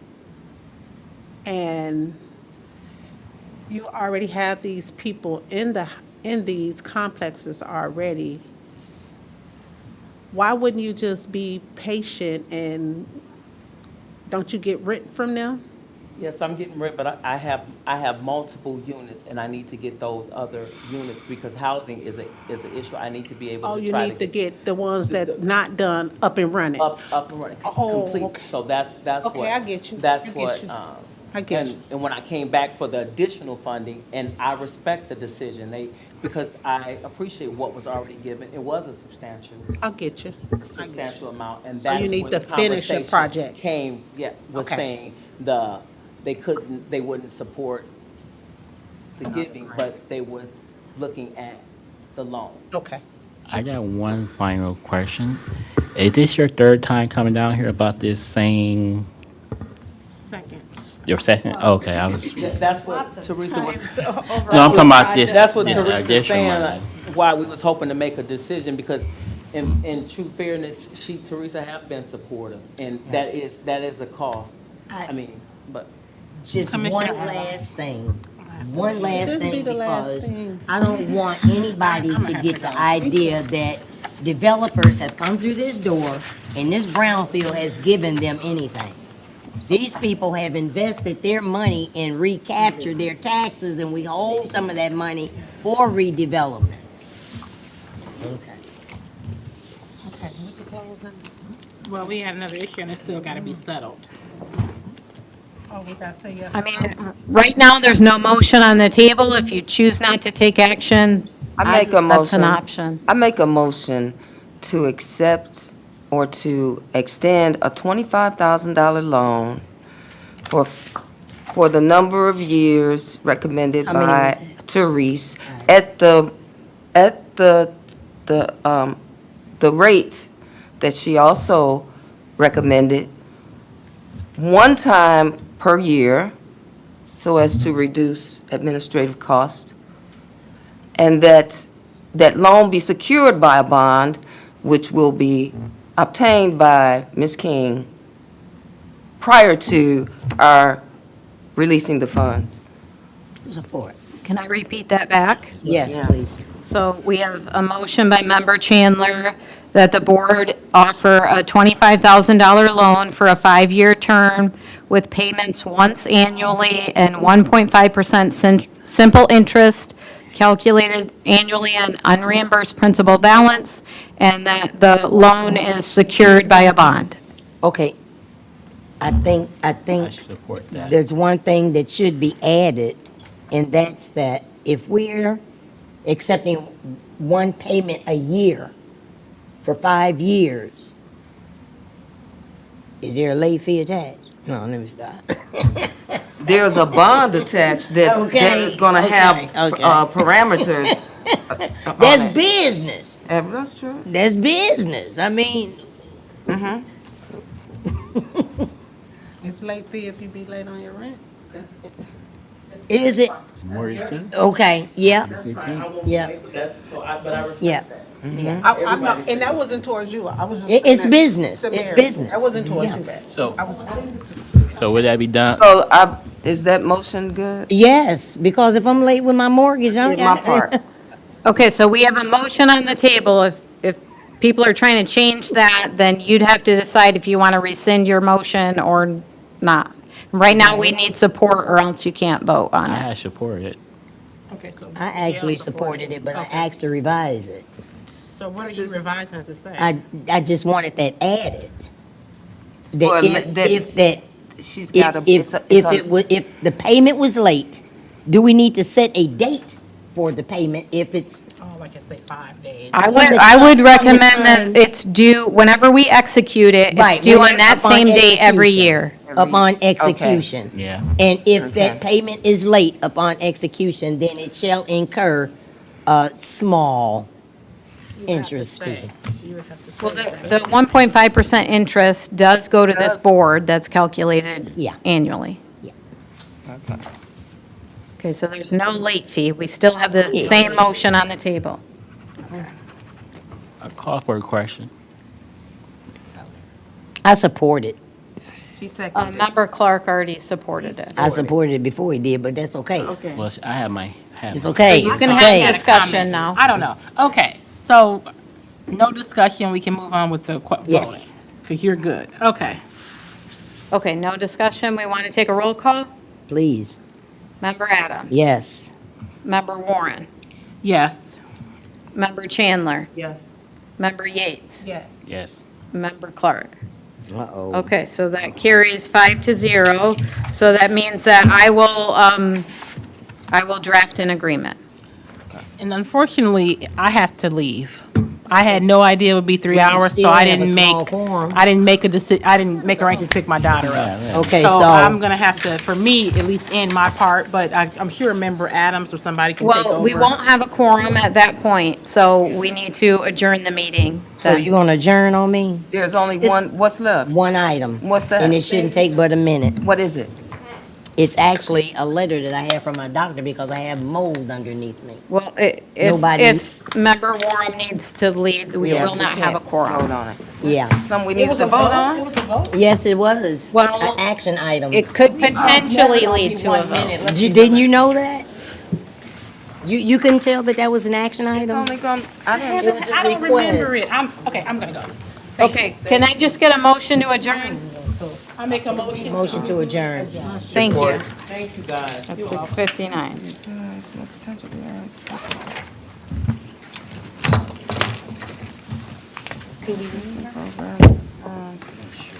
If it's a votable issue, we need to have 5 people. A quorum is at least 5. But read it. I'm reading it now. Have discussion without reform, though. Yeah, we can have discussion. I got mold underneath me. I smell oxygen everywhere. Yeah, and that ain't good for you neither. I'm tired, I've been at work. So am I. You go give me something to eat.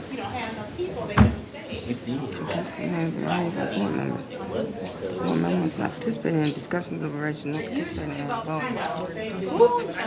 Oh, I wasn't aware of that. I left work.